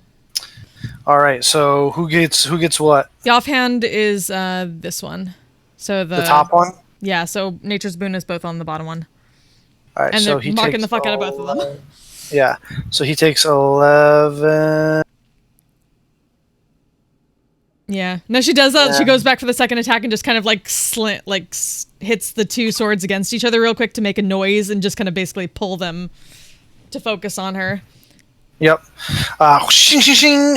You leave a bunch of cuts and they at you and come in towards you with these large hooked. It's like these bony like it's almost like at a certain point the flesh stops and it kind of grows around like it's like the bone of their forearm just comes out from around it, and it comes to these jagged hooks at the end. Everything here is a horror. And oddly enough, these things are called hook horrors. See what I did there? See what I did there? I did see what you did. You get inspiration. Pun inspiration. Yeah. Seao, you're up. Yeah, I'm gonna run over to where she's at. You're gonna run. I'll fly over to where she's at. Yeah. Why run when you can? Fly. Go on. And Think happy thoughts, pull Sam. out- Think happy thoughts. Pull out both and let her rip. Alrighty.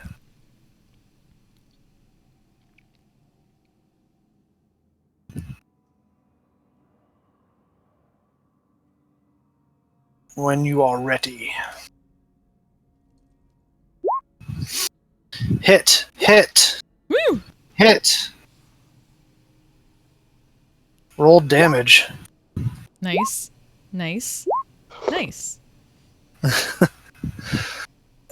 So how much damage does that sucker take? Dang. A lot. 15, 28, 36, 41? 39. 39. 39. Oof. Nice. That one's looking super rough. It's just some of its wounds are smoking. It's bleeding this terrible black, like ichor-like substance out of. What I are can words? talk. I know words. You know what? Maybe a bit too early, but I'll go ahead and action search. Oh, all right. Action surge. Yeah, I used mine. Terrible. Only one of those hits actually. Roll the 19 hits for another 9 points of damage. 9. 9. 9. It's by some miracle it's still standing. But it is. I mean, it looks like it's finish him in Mortal Kombat. Like it's bloody. There's multiple gash wounds all over it. Some of the wounds are smoking and steaming from the heat of the firebrand. It's starting to regret. It's life decisions. It's like this. Well, not really. Like at first, it was like, "Oh, easy food," and now all of a sudden, you people show up, and that ends your turn, Seao. Unless you wanted to keep flying around. I'm good. I'm gonna stay there because I know Shango's on the boat. All right, Dane. All right, I'm gonna step out of the boat. I'm going to shoot at this one since it's almost dead.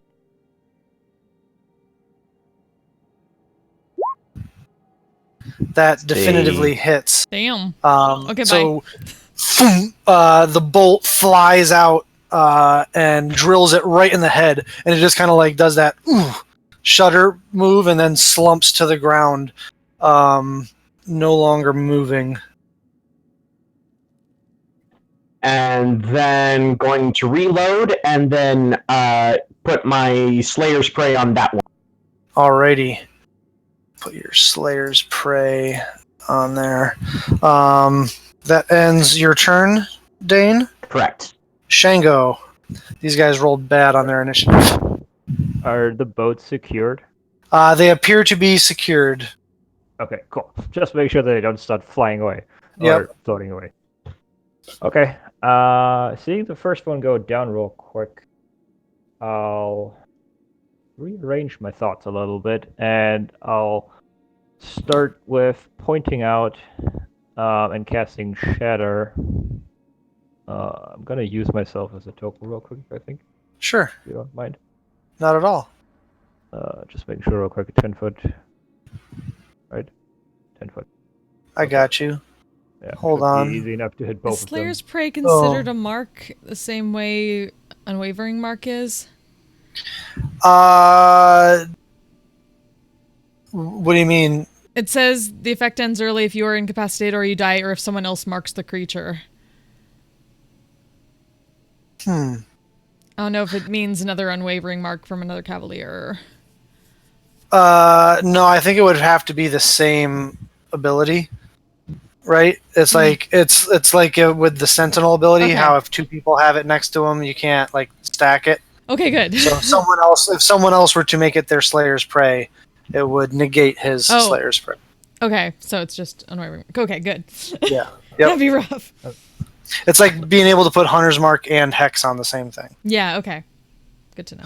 All right. So those two need to make Constitution saving throws, is what you're telling me. I'm gonna quicken cast it actually, so that it uses a bonus action only. Oh, so this is a bonus action? Yeah. Okay. I quicken it. All right. First one, the lower one takes rolls a 12. The one on top rolls a 10, which I'm pretty sure they both fail. Yep. DC 16. DC 60. So they got 18 points of damage each. Yep. And all right. And this one.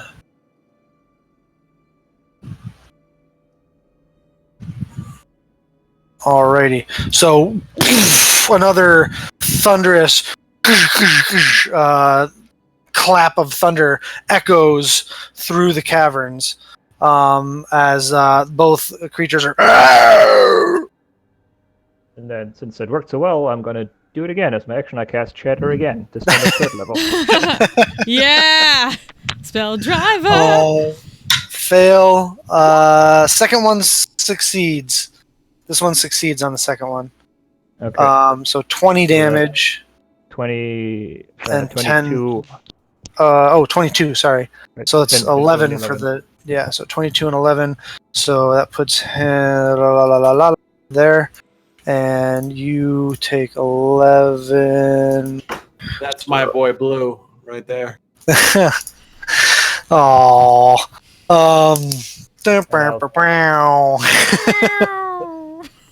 I got finger gun from Shango. I count that as a win. I'll stay put where I am. All right. That ends your turn, Shango. That brings us to the hook horrors. This one right here is going to try to unload into you there, Cortanus, because it doesn't like you very much. That's fair. It had an easy meal here. You go butt your head in where it doesn't belong. You tend to do that. That's a natural 20 on the first attack. Warding maneuver. And a 22 on the second. Yep. Warding maneuver the first one at least. So they're just normal damage for both, because you're a meanie and you like to steal my fun. Rebuking the violence on. Hold on. So that's 14 points of piercing damage on the first one, Okay. and 12 points of piercing damage on the second one. Okay. And then The other Fike. one died, so I didn't have any sentinel to use on it, so I might as well use a warding of neighbor. What were you doing, Fike? Rebuke the violence. Saving throw. On this one? Yeah, the one that hit Cortanas. What's the save again? Like wisdom or I was something? literally just looking at it. I think it's wisdom. Oh, that's jacked. Cock die. Yeah, I actually rolled decent, so I need to know. Yeah, it's a Wisdom, wisdom save. wisdom, 14. Fail. Ah, fails. So it takes how much damage on the first one? Whatever first the one? full damage was for Cortanas, which I believe was 14. Oh, so from both attacks? No, just the one. No, just Oh, the so first 14 damage? Mhm. So a blazing symbol of Saren Ray burns itself into the chest of this thing, and it... but it still stands. I go to Fike and give him a slight nod and then turn back at this thing.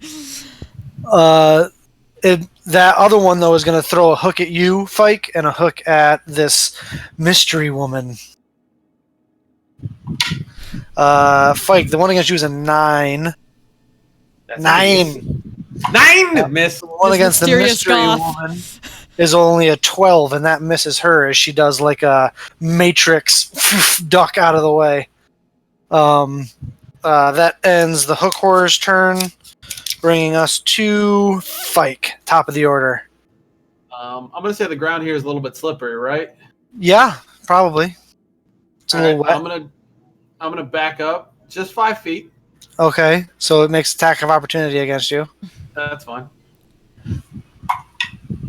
But that's only a 12 to hit. That misses. And I'm going to slide in between its legs and try to take it out like right at the Achilles. And try to Okay. raise the one just for flavor. Make your attack.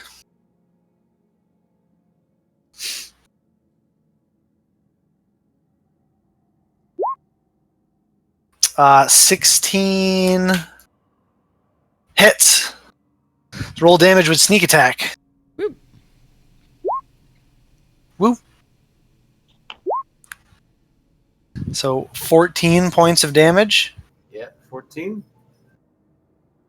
And then I'm going to toss one of my. No, I'm just going to stab it again. All right. That also hits. Roll damage. 8. So you take out the Achilles with the first strike. A bunch of black Icarish blood comes spewing out onto the ground. As it drops down to one knee, how do you finish it off? Whew. You're muted. How big is its head? Oh, there you go. About the size of a pretty big watermelon. Oh, okay. Yeah, I'm just gonna, as it's like screaming, I'm just gonna grab it like right in the beak with my with my one hand. Your and ghost just hand? Pull it down. Yeah, my ghost hand. Just grab it, and then with the other hand, I'm just gonna shove the blade like right underneath, like where the beak would meet the actual Yep. flesh, and just shove it in. Right there. And it just bleeds out and falls to the ground. Quite useful in a fight. It would appear so. That's the. You know what? I'm gonna go to the other one. I'm just gonna walk over. I'm Just gonna try to gonna- get close. All right, so you walk up to it. Yeah, that's it. Noxus is going to chuck a couple Eldritch Blasts at it. He's hashtag blessed. He is hashtag blessed. He doesn't need it, though. That is 11 points of damage.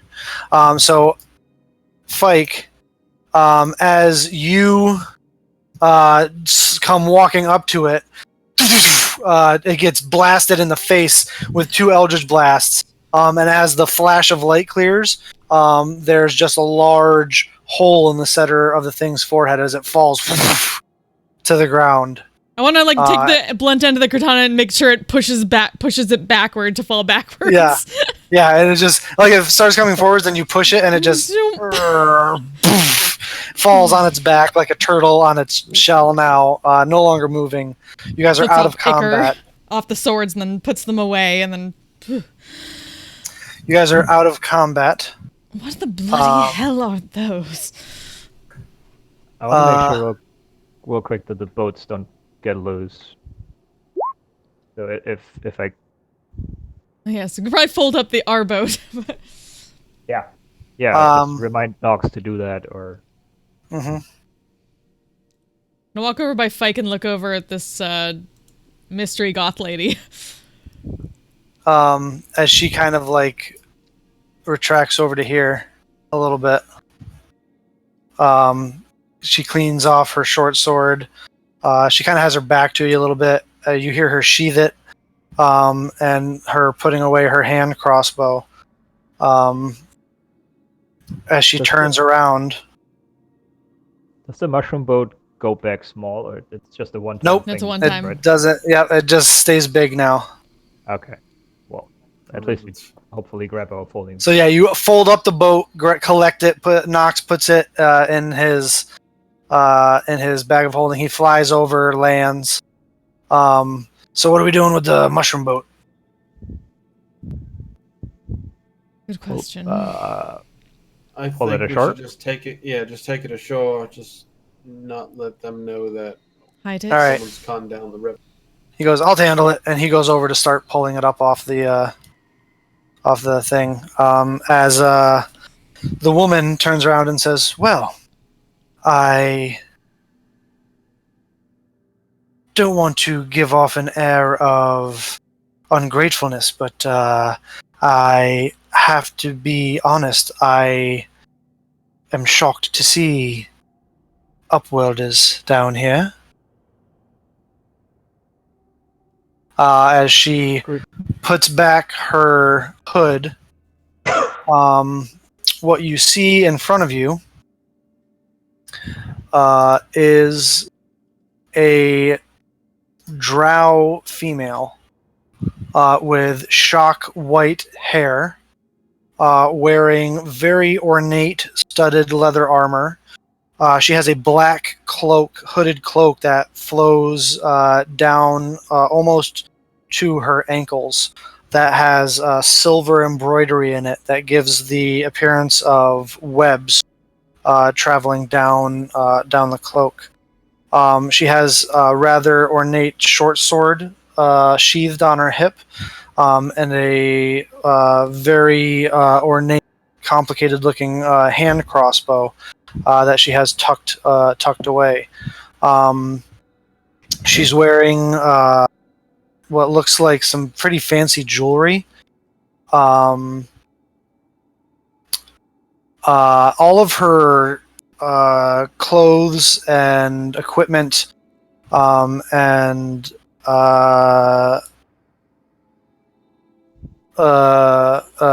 accoutrement appears to be very well made, fancy, though it looks like it's been living a hard life for a little while.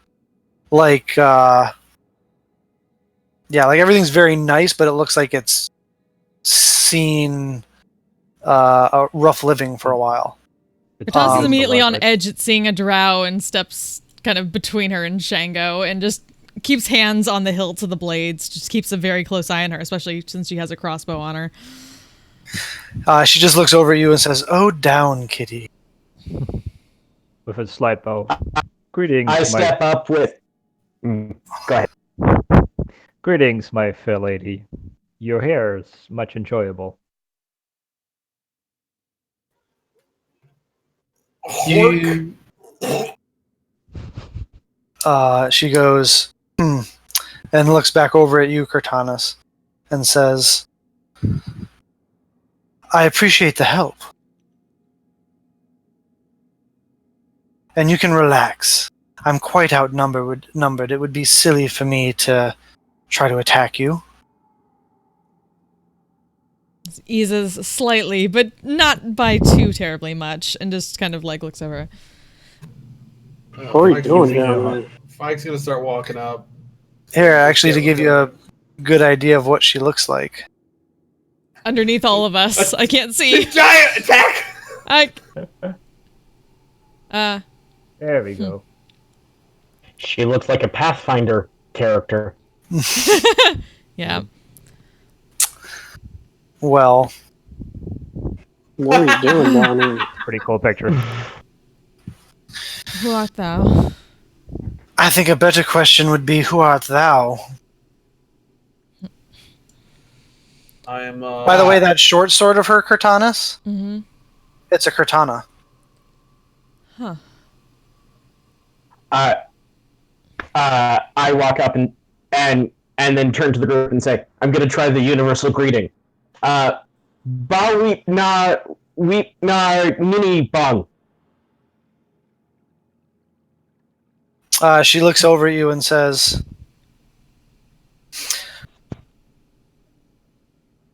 "Is he?" She turns back to you, Cortanus, and says, "Is he the only one that can speak Undercommon?" Take a moment and then give a slight nod at that, but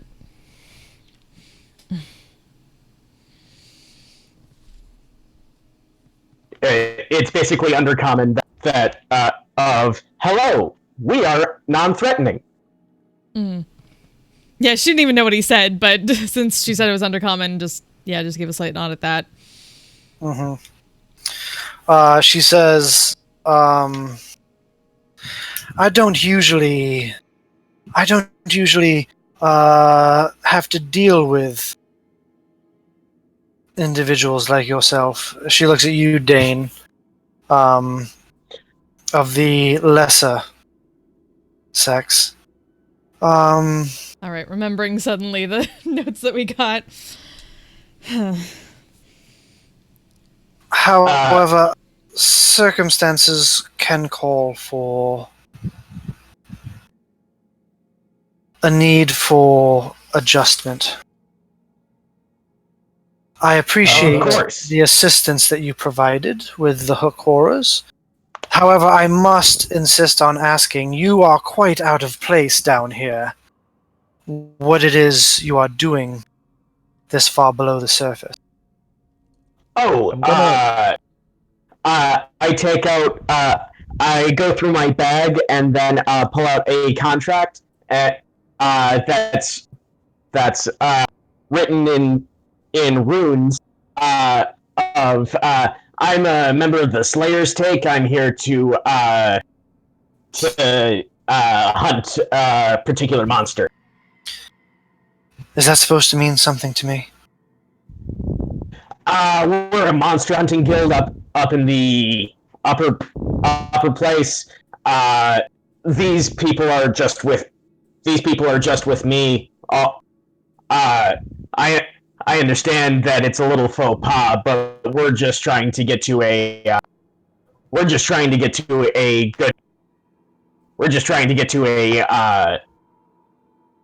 this particular monster. We just need some particular things from them. You know how you have potions and that kind of stuff. What was that last part? Yeah, you kept You cutting know out. how you have. Can you hear me now? Yeah. Okay. You know how with potions you need like certain ingredients for them. Well, yes. I mean, I understand that you're a monster hunting guild, but I don't know why you didn't just say that to begin with. Like I'm supposed to know who the Slayer's Take is. Well, you never know. Either way, What is this creature that you're hunting? I'm curious. Minor details. And must make you an be the one that insight check? keeps talking? Can And I she wanna- turns and looks back at you, Cortanus. I want to bow down next to Cortanus and try to speak quietly, so it's not very easily understood. Like, Okay. other than anyone than Cortanas. Okay. You should take this away. She might be our way in. Then I just bow and take a step back. Kataris looks very say awkward, but I say to her. I say to her. Unfortunately, she isn't. She isn't trained in the. However, if you would wish to speak with her in the above world language, she would be willing to speak with you. She's been speaking. she's been speaking in common. common. Yeah, She's been speaking in right? common. I've been speaking in Undercommon with. I know, but she's The been entire speaking time. in common. Yeah. Yeah. So And she's been disregarding you and speaking in common the whole time. yeah. Katana's like Great. was listening to. Thanks. Yeah. I'm sorry, she's a. Yeah. You're a dude. Like, what do you want? And hearing Shen go, she looks a bit awkward, but tries to kind of like steel herself and try to think about what to say and just following along. I believe thou wouldst consider it a creature of punishment, a drider. Make an insight check, Cortanas. Terrible at these. 21. Terrible. Plus 4 is not that bad. I said I'm not terrible at these.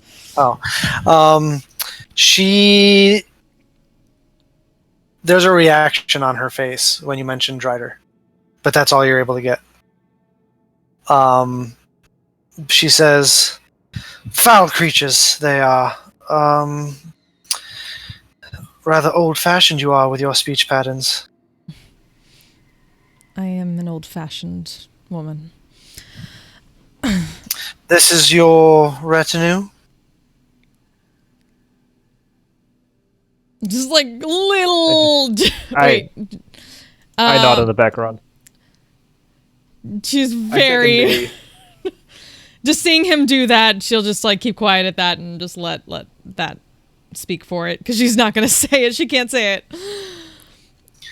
So your servant told me that you are hunting a Drider for some guild?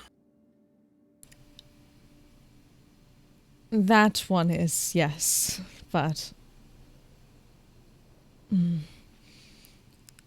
we aren't seeking it for an item as well as the flesh. So it is a specific Drider that you seek? Yes. Hath thou seen one in perhaps more of a position of power than it shouldst have? A rather large smile curls across her lips, and she says, "I believe we can help one another." And we're going to take a quick break. I need to get a potty break and a quick refill of my green tea. Yeah. Give me 60 seconds. I'm also getting green tea. That. Okay. Break time, break time. D&D Beyond. D&D Beyond! This is gonna be fun, Cortanas, right? Fun. These poor decisions of fighting hooked horrors and the underdogs brought to you by Old Camp Whiskey. Old Camp. It'll get you drunk. Yeah.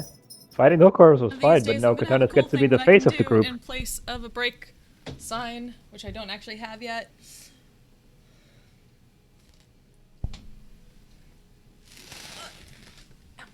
I need to get you a gone fishing sign that you could just hang on your chair. Yeah, something like that. I can make my own green tea. Oh, so we're on Cortanas' awards now.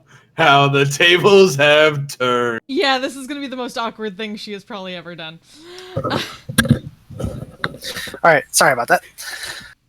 I'm making my own green tea. Copycat. And done. Haha.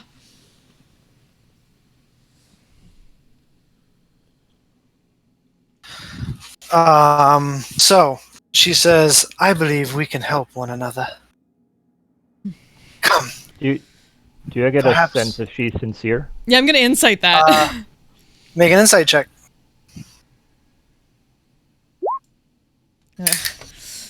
Cortanis, she is hard to read. Mm-hmm. Shango, you can join me in secrets. Woo! Okay, 1 second. How I figure doing that out. D&D Beyond. It's D&D. We already did our D&D Beyond pitch while we were. Well, you It's guys just were getting always refills. a D&D. It's no, it's just 24/7 D&D Beyond pitches. How are you doing, chat? All 3 of you left. I appreciate you.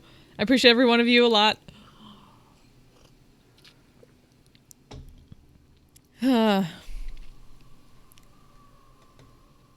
You should obviously say hi to Lothlorien, Fike.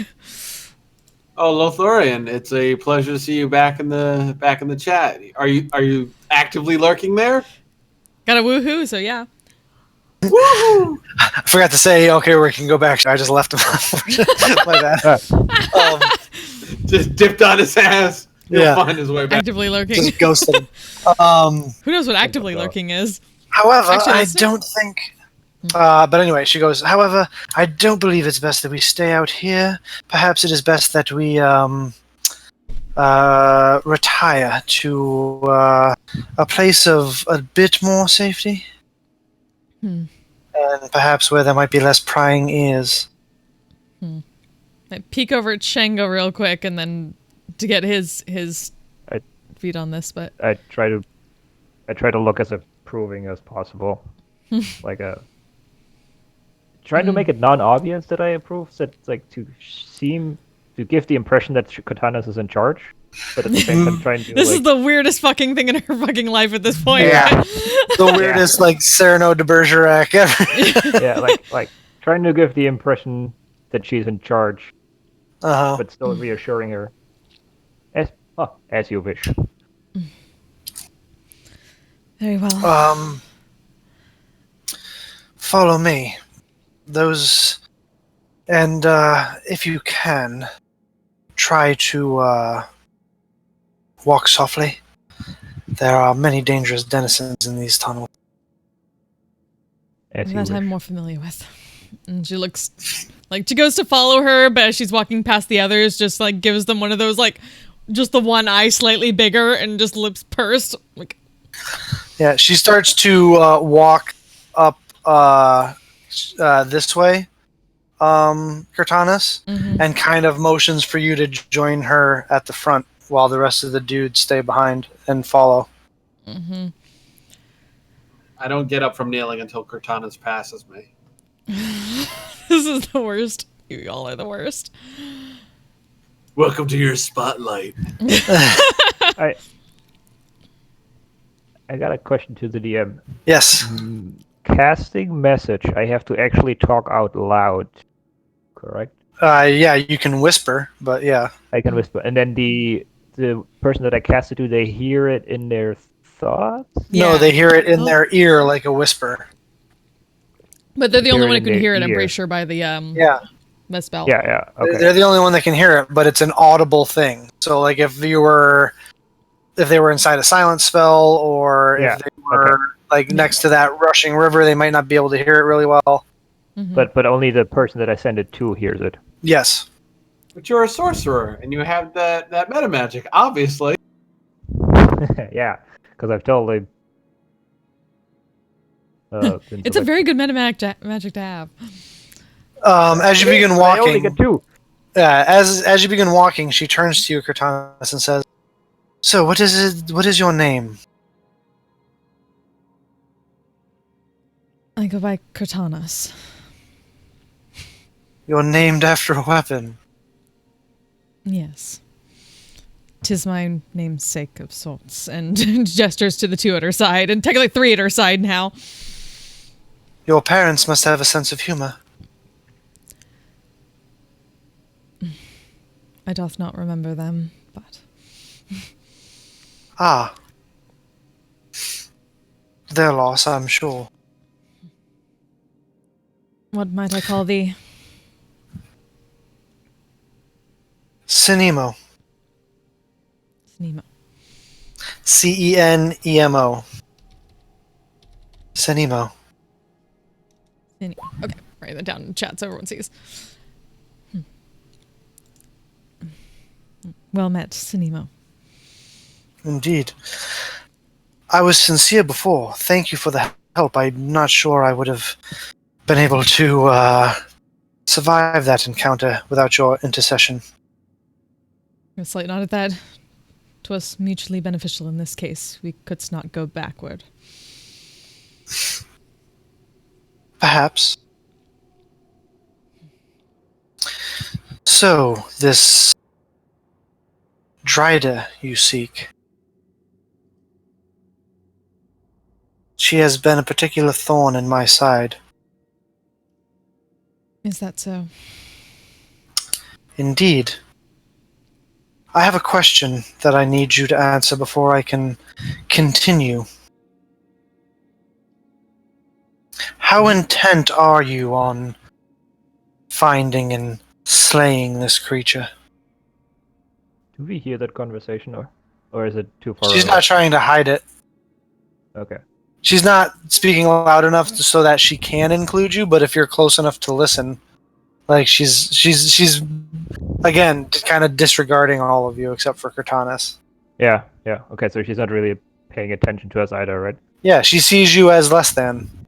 Okay. I want to try to subtly cast message to Cortanis. Okay. Make a sleight of hand check since you do not have subtle spell. Correct. Come on. Oh. Okay. What does your message say? She. Am I limited in words? I'm not sure. It's a sentence or two. Yeah. She can be of assistance to us. She can be our in to the droider.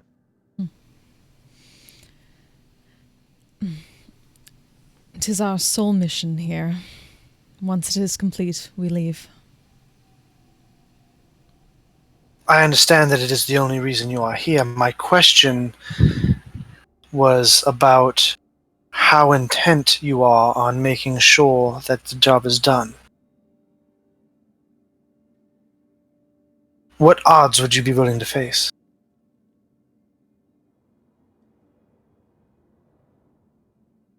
Whatever it takes to get the job done.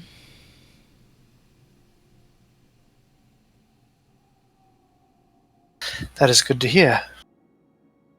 You guys have been walking for a little while. She leads you down a winding area, and behind a fungal growth, there's another small little tunnel that she leads you down that opens up into a chamber that's probably about 15 feet by 15 feet by 15 feet.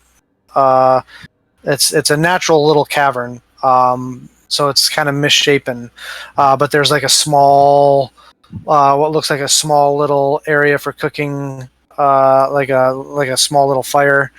Might have been there's like a unrolled sleeping bag or a bedroll, and a small little cache of crossbow bolts like piled up in one corner. It looks like a very simple little campsite. There is kind of like keeping warm over the embers of the fire is some sort of meat. She says, "Feel free to help yourself." As she kind of comes in and sits down and says, "I assume you have designations for these?" Yes, and Jagar. That is Shango, Fike, Dane, Seo, Noxus.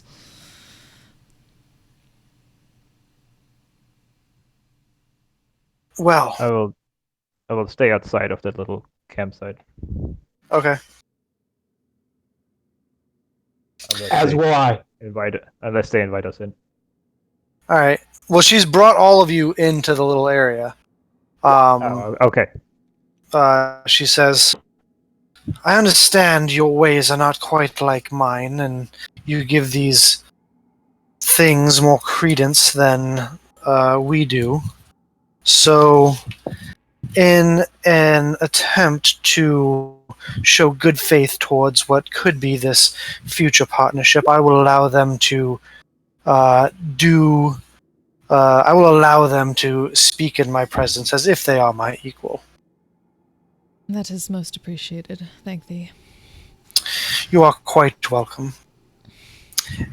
Since I've made such a fair a gesture, would you be so willing as to tell me how you know about this Dryda that bears a crown? I could say it was premonition of sorts. Divination. That you had? No. An advisor of ours. And what did this divination reveal to you?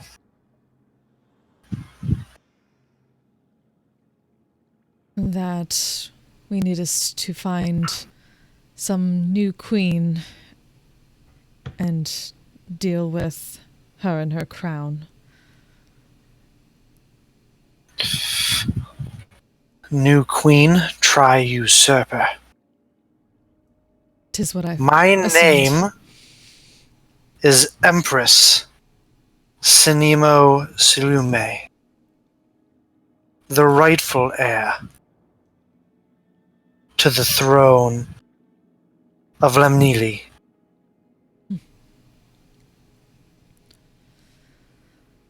This creature bearing what I can only imagine is some sort of arcane prop of an artifact of our people, shows up in the throne room one day wearing this crown. A crown that she says is the crown of the Spider Queen, and that she is here to take her rightful place on the throne. Now, my people are superstitious when it comes to certain religious traditions. And through her trickery and treachery, she managed to usurp me.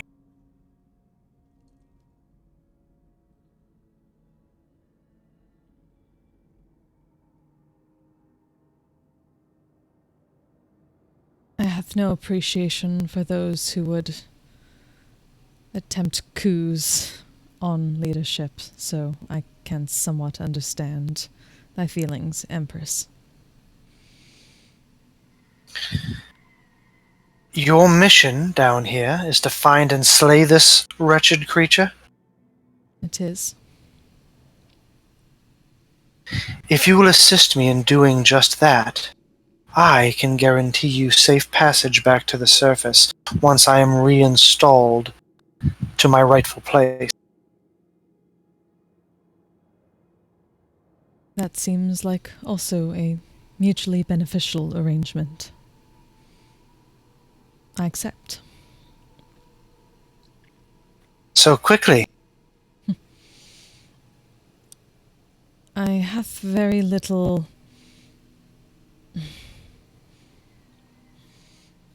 I have very little other choice. Do I not? There's always a choice.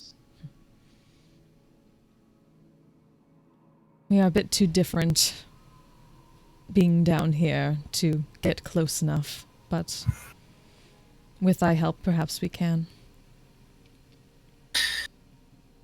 Well,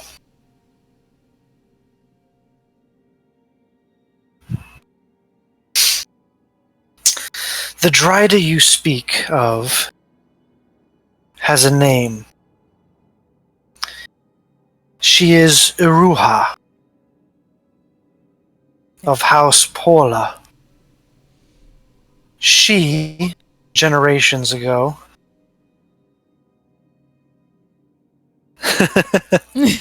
Just, oh my god, this is like every ounce of training from past life.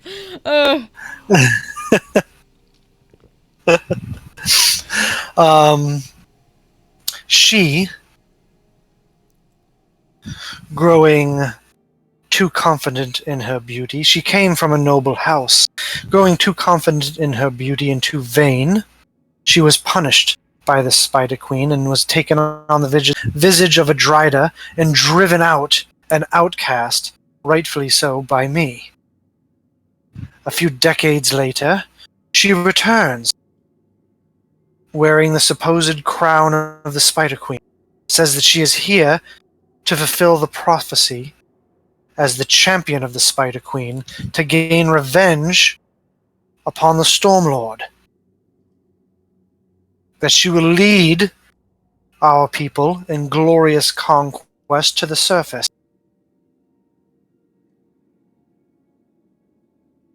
Seeking out and destroying any and all servants of the Stormlord.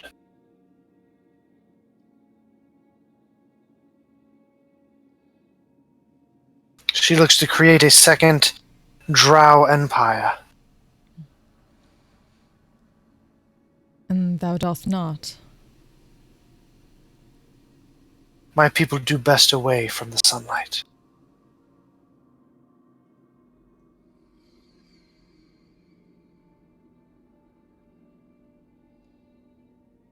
So,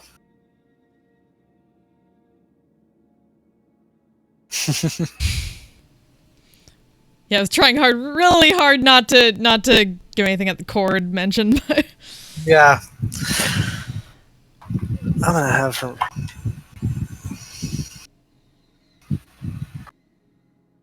She kind of looks over at you, Shango, and you guys kind of make eye contact as you catch her looking at you fiddling with your bracelet. She kind of looks down at it, looks up at you. You guys make eye contact. She gives you this kind of look of disgust. Turns back to Cortanus and says, "Well, I imagine you have some sort of plan."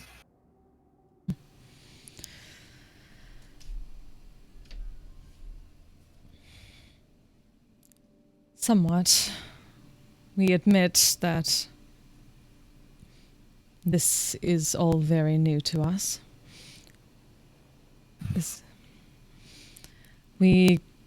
As I said, we doth not quite fit in within thy society. We stick out like I believe the term is proverbial sore thumb. However, we are quiet for the most part, and there are those among us that hath the magic to be more light of foot, as thou put it. Well, since this is a partnership, let me extend my first offer. If you can get us to the city, I can at least get you into the palace, unseen. I know it like the back of my hand. I was raised there since I was a child. There are passages in and out in case of emergencies that I'm sure would still be accessible to me. However, there is still the problem of the squat ones between us and Lemnile. Thou mayest need to define squat ones. She nods her head over towards Dane. Mm. His kin. Not my kin. Just saying that outright. Not his kin, but he hath no appreciation for them either, apparently. And is very open about it. His distaste for them changes not his lineage. Yeah. Or theirs. No, but it and mind your gives... tongue. It gives an added strength in dealing with them, I suppose. Perhaps.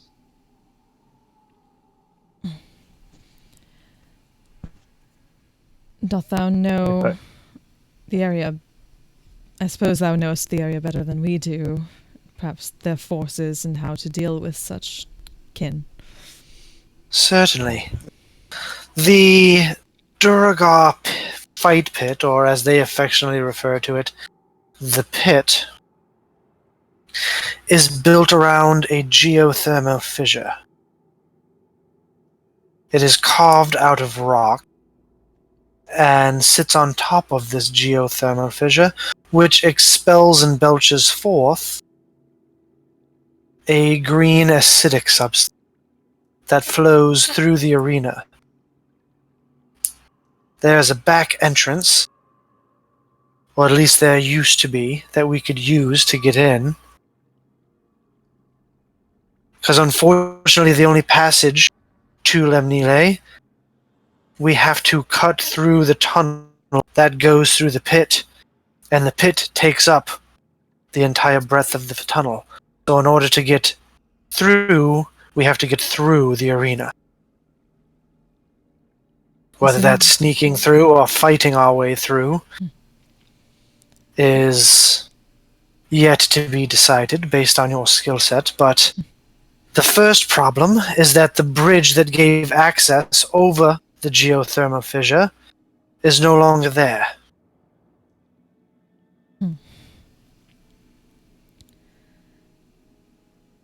It is also, on the other side of the bridge, is where part of where they keep the slaves that are set to fight in the pit are kept.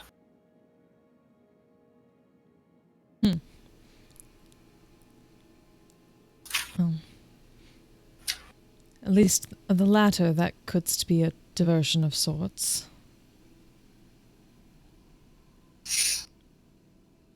Perhaps.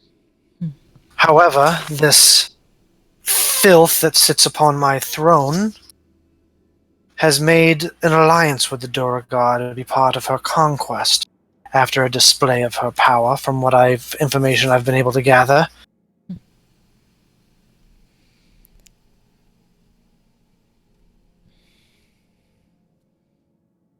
Thou assumest that some of thy own may also be within these tunnels. I would imagine so, on patrol. I've been able to avoid them so far. As I said, there are those among us that have the arcane capabilities to allow us to be more silent than we could to be otherwise.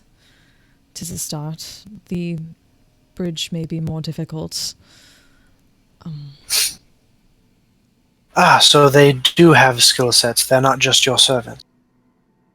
Yes, they certainly have their own skill sets, magical and otherwise. If I may speak up, Empress Sinimio, we shall do everything within the realm of our capability as the lowly lives, pointing to us males, to assist the higher born reach their goals and bring the rightful Empress back on the throne. I'm sure you will put forth an effort. Thank you. She kind of almost says it, almost physically and figuratively looking down her nose at you.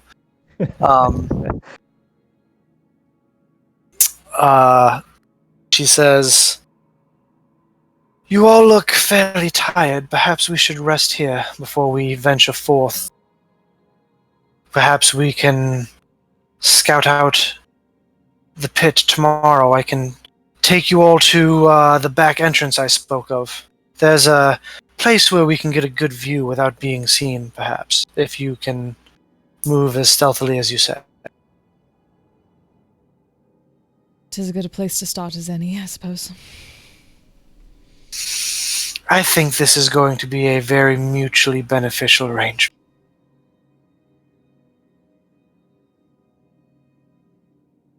being very awkward, like trying not to be awkward about it at all, but giving a nod to her just as politely as possible. And that is where we will God damn it. Why end put her in this things for situation? the evening. Oh. Hey, that's what they get for only having one female in the party. Yeah, this always fucking happens. This has happened before. This has happened before. Cortana's always has to suddenly be faced somewhere with a bunch of rich snobs. It was Shadar Kai last time. Amazing. Oh my god. Thank God you took that that charisma bump. Yeah, right? Oh my god. Can you? It's literally only focused on that because Shango told her this was going to be beneficial, so do what she could. So. Trying to help. Yeah. Sorry, guys. I didn't mean. I hope you guys didn't. No, that was perfect, to be honest. Oh, damn. Yeah, I think it was perfect. That's Can all right. you Us with the dicks are thoroughly not offended. The boys. I'm planning her assassination already. The and for boys Smurfs are to- The boys. The boys. Dane, you're already planning her assassination. Yeah, I'm planning her assassination already and having the Smurfs take over. Oh, good luck with that. Yeah, they won't be able to get on the throne. It's too tall. Lesser of two evils, man. Lesser of two evils. The one that's not trying to go upstairs and create another dynasty and kill court followers. Yeah, she's basically trying to create another dynasty, the dynasty. Lawful neutral here. Lesser of two evils is okay. Yeah, but more of a more evil dynasty. Yeah. Because obviously Can you they're more about the Lux, and these guys are about the Spider Queen. So. can you the name of that Drider queen? What was it? Iruha Porla. We already wrote that down from last week. Iruha. Yeah. Iruha Porla. Oh, Yep. that's Shark babe. last week. Ooh-ha-ha. Yeah. Iruha Porla. Yeah. Yeah. Porla. Porla. Yes, the new chosen champion of the Spider Queen. Or so she says. Thanks. Yeah. I must have missed it last week. Oh my god. It also happens to be it has been confirmed now that it is a magic. So destroying it. That's gonna be tough. Yep. Yeah. Step 1, take it away. Step 2, something. Step 3, profit. Who has dispel magic? Like he does. I Don't think. know if dispel magic is powerful enough. Yeah, probably not. Yeah. I don't know. Well, one step at a time, right? Yeah, right. Do they have any more doors down here that we can chuck it into? We chuck it in the pit. You'll have to figure it out. Right. How do you destroy a magic item? There's a couple of ways. It's not just a magic item, right? It's an artifact essentially. What is it? She said it was a fake version of an artifact, or she thinks it is. Well, that's what. Yeah, that's what. It's a knockoff artifact. Yeah, she's saying. Basically, what she's saying is, this woman showed up, trying to fulfill a prophecy, wearing the crown of the Spider Queen, saying, I'm here to be the chosen one," and she's saying, as the one who was being replaced, obviously it was a fake. She's just trying to take my, Yeah. So. Yeah, I think that's that's true. just cattiness. That's just cattiness. Who knows? Yeah. Of course, she's not the chosen one. If there's anybody going to be the chosen one, it would be me. Yeah, of course. Now I have to go look at it and then realize, not all artifacts know each other. We can't figure it out. All right, who wants their XP for Katana, the check with the sword. Do you know it? Not all of Not all artifacts know each swords other know fight. What am I, just the tree of the sun? All us trees of the sun know each other. Yeah. Motherfucker. Cortanis was the big winner tonight with 15 XP Oh god. because she had to flex her RP muscles tonight. Dane, Fike, time. and Shango all had 12. And 12? Sayao 12, yep. And Sayao, you had 10. Woo, made it. So you guys Are we made it taking a long down. rest? Yeah, you guys will be taking a long rest. You haven't Okay. technically taken it It's gonna yet. be hard but- having one-on-ones now next to like the elf or next to the elf that doesn't sleep much. Just you. You just can't talk to people. Yeah. You have to give commands. That's Yeah. please use that message spell a lot. Talking amongst the party is going to be interesting. Yeah. Unless I can keep hiding it, right? You're right. Or I don't think You just I hit it the first time, but anyway. Yeah, I was gonna say I don't No. think you hit it the first time. Not Oh, that Shango would know, right?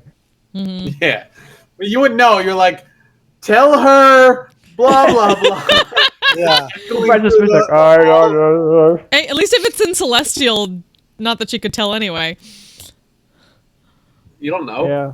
That's But true. then she knows we're talking about something. That's Mm. yeah. I don't know. True.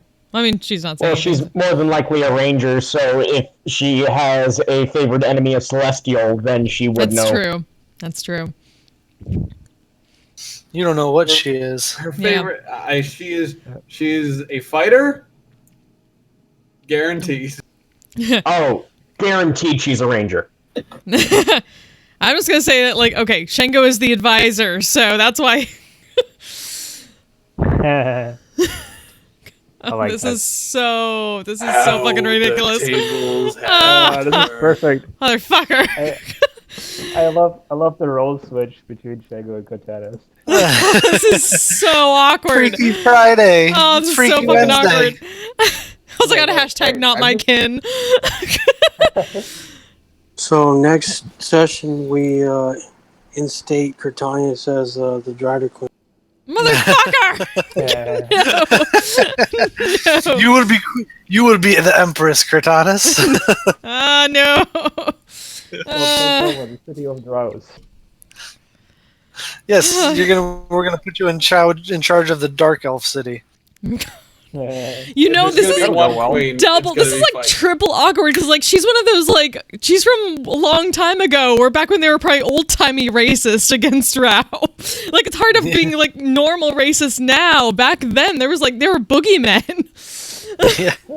The Drow were like stories that parents told their kids about at night. Yeah, Like I kind of made that thing in Wildmount where, like, we have a Drow rogue in our party, and for the longest time, she had a hard time, like, not being slightly Age of Arcanum racist against him. yeah. Ah. All right. So hope that was fun. You guys survived the rapids. It's a good thing that you nailed that crossbow on the second shot there. Yes. Yeah. Because you guys were about to go through the jaws of darkness That would have not been fun. Nope. I'm gonna turn off the train. off a huge waterfall that crashed into the rock. I'm a badass, asexual, polyhedral dice holder. I'm proud to be. I'm a flying ace and fly through outer space. Hello, sweetie. I'm a badass, asexual, polyhedral dice holder. I'm proud to be in whatever sitch, like singing on Twitch or playing D&D. I'm a badass, asexual, polyhedral dice holder. You may call me obsessive, but I just border on being a collector and being a dragon that sits atop my treasure. That's so shiny. I'm a badass, asexual, polyhedral dice holder. And my partners love me for it. I'm a natural 20 when it comes to being me. I'm a time traveler, so Alonzi. I'm a badass, asexual, polyhedral dice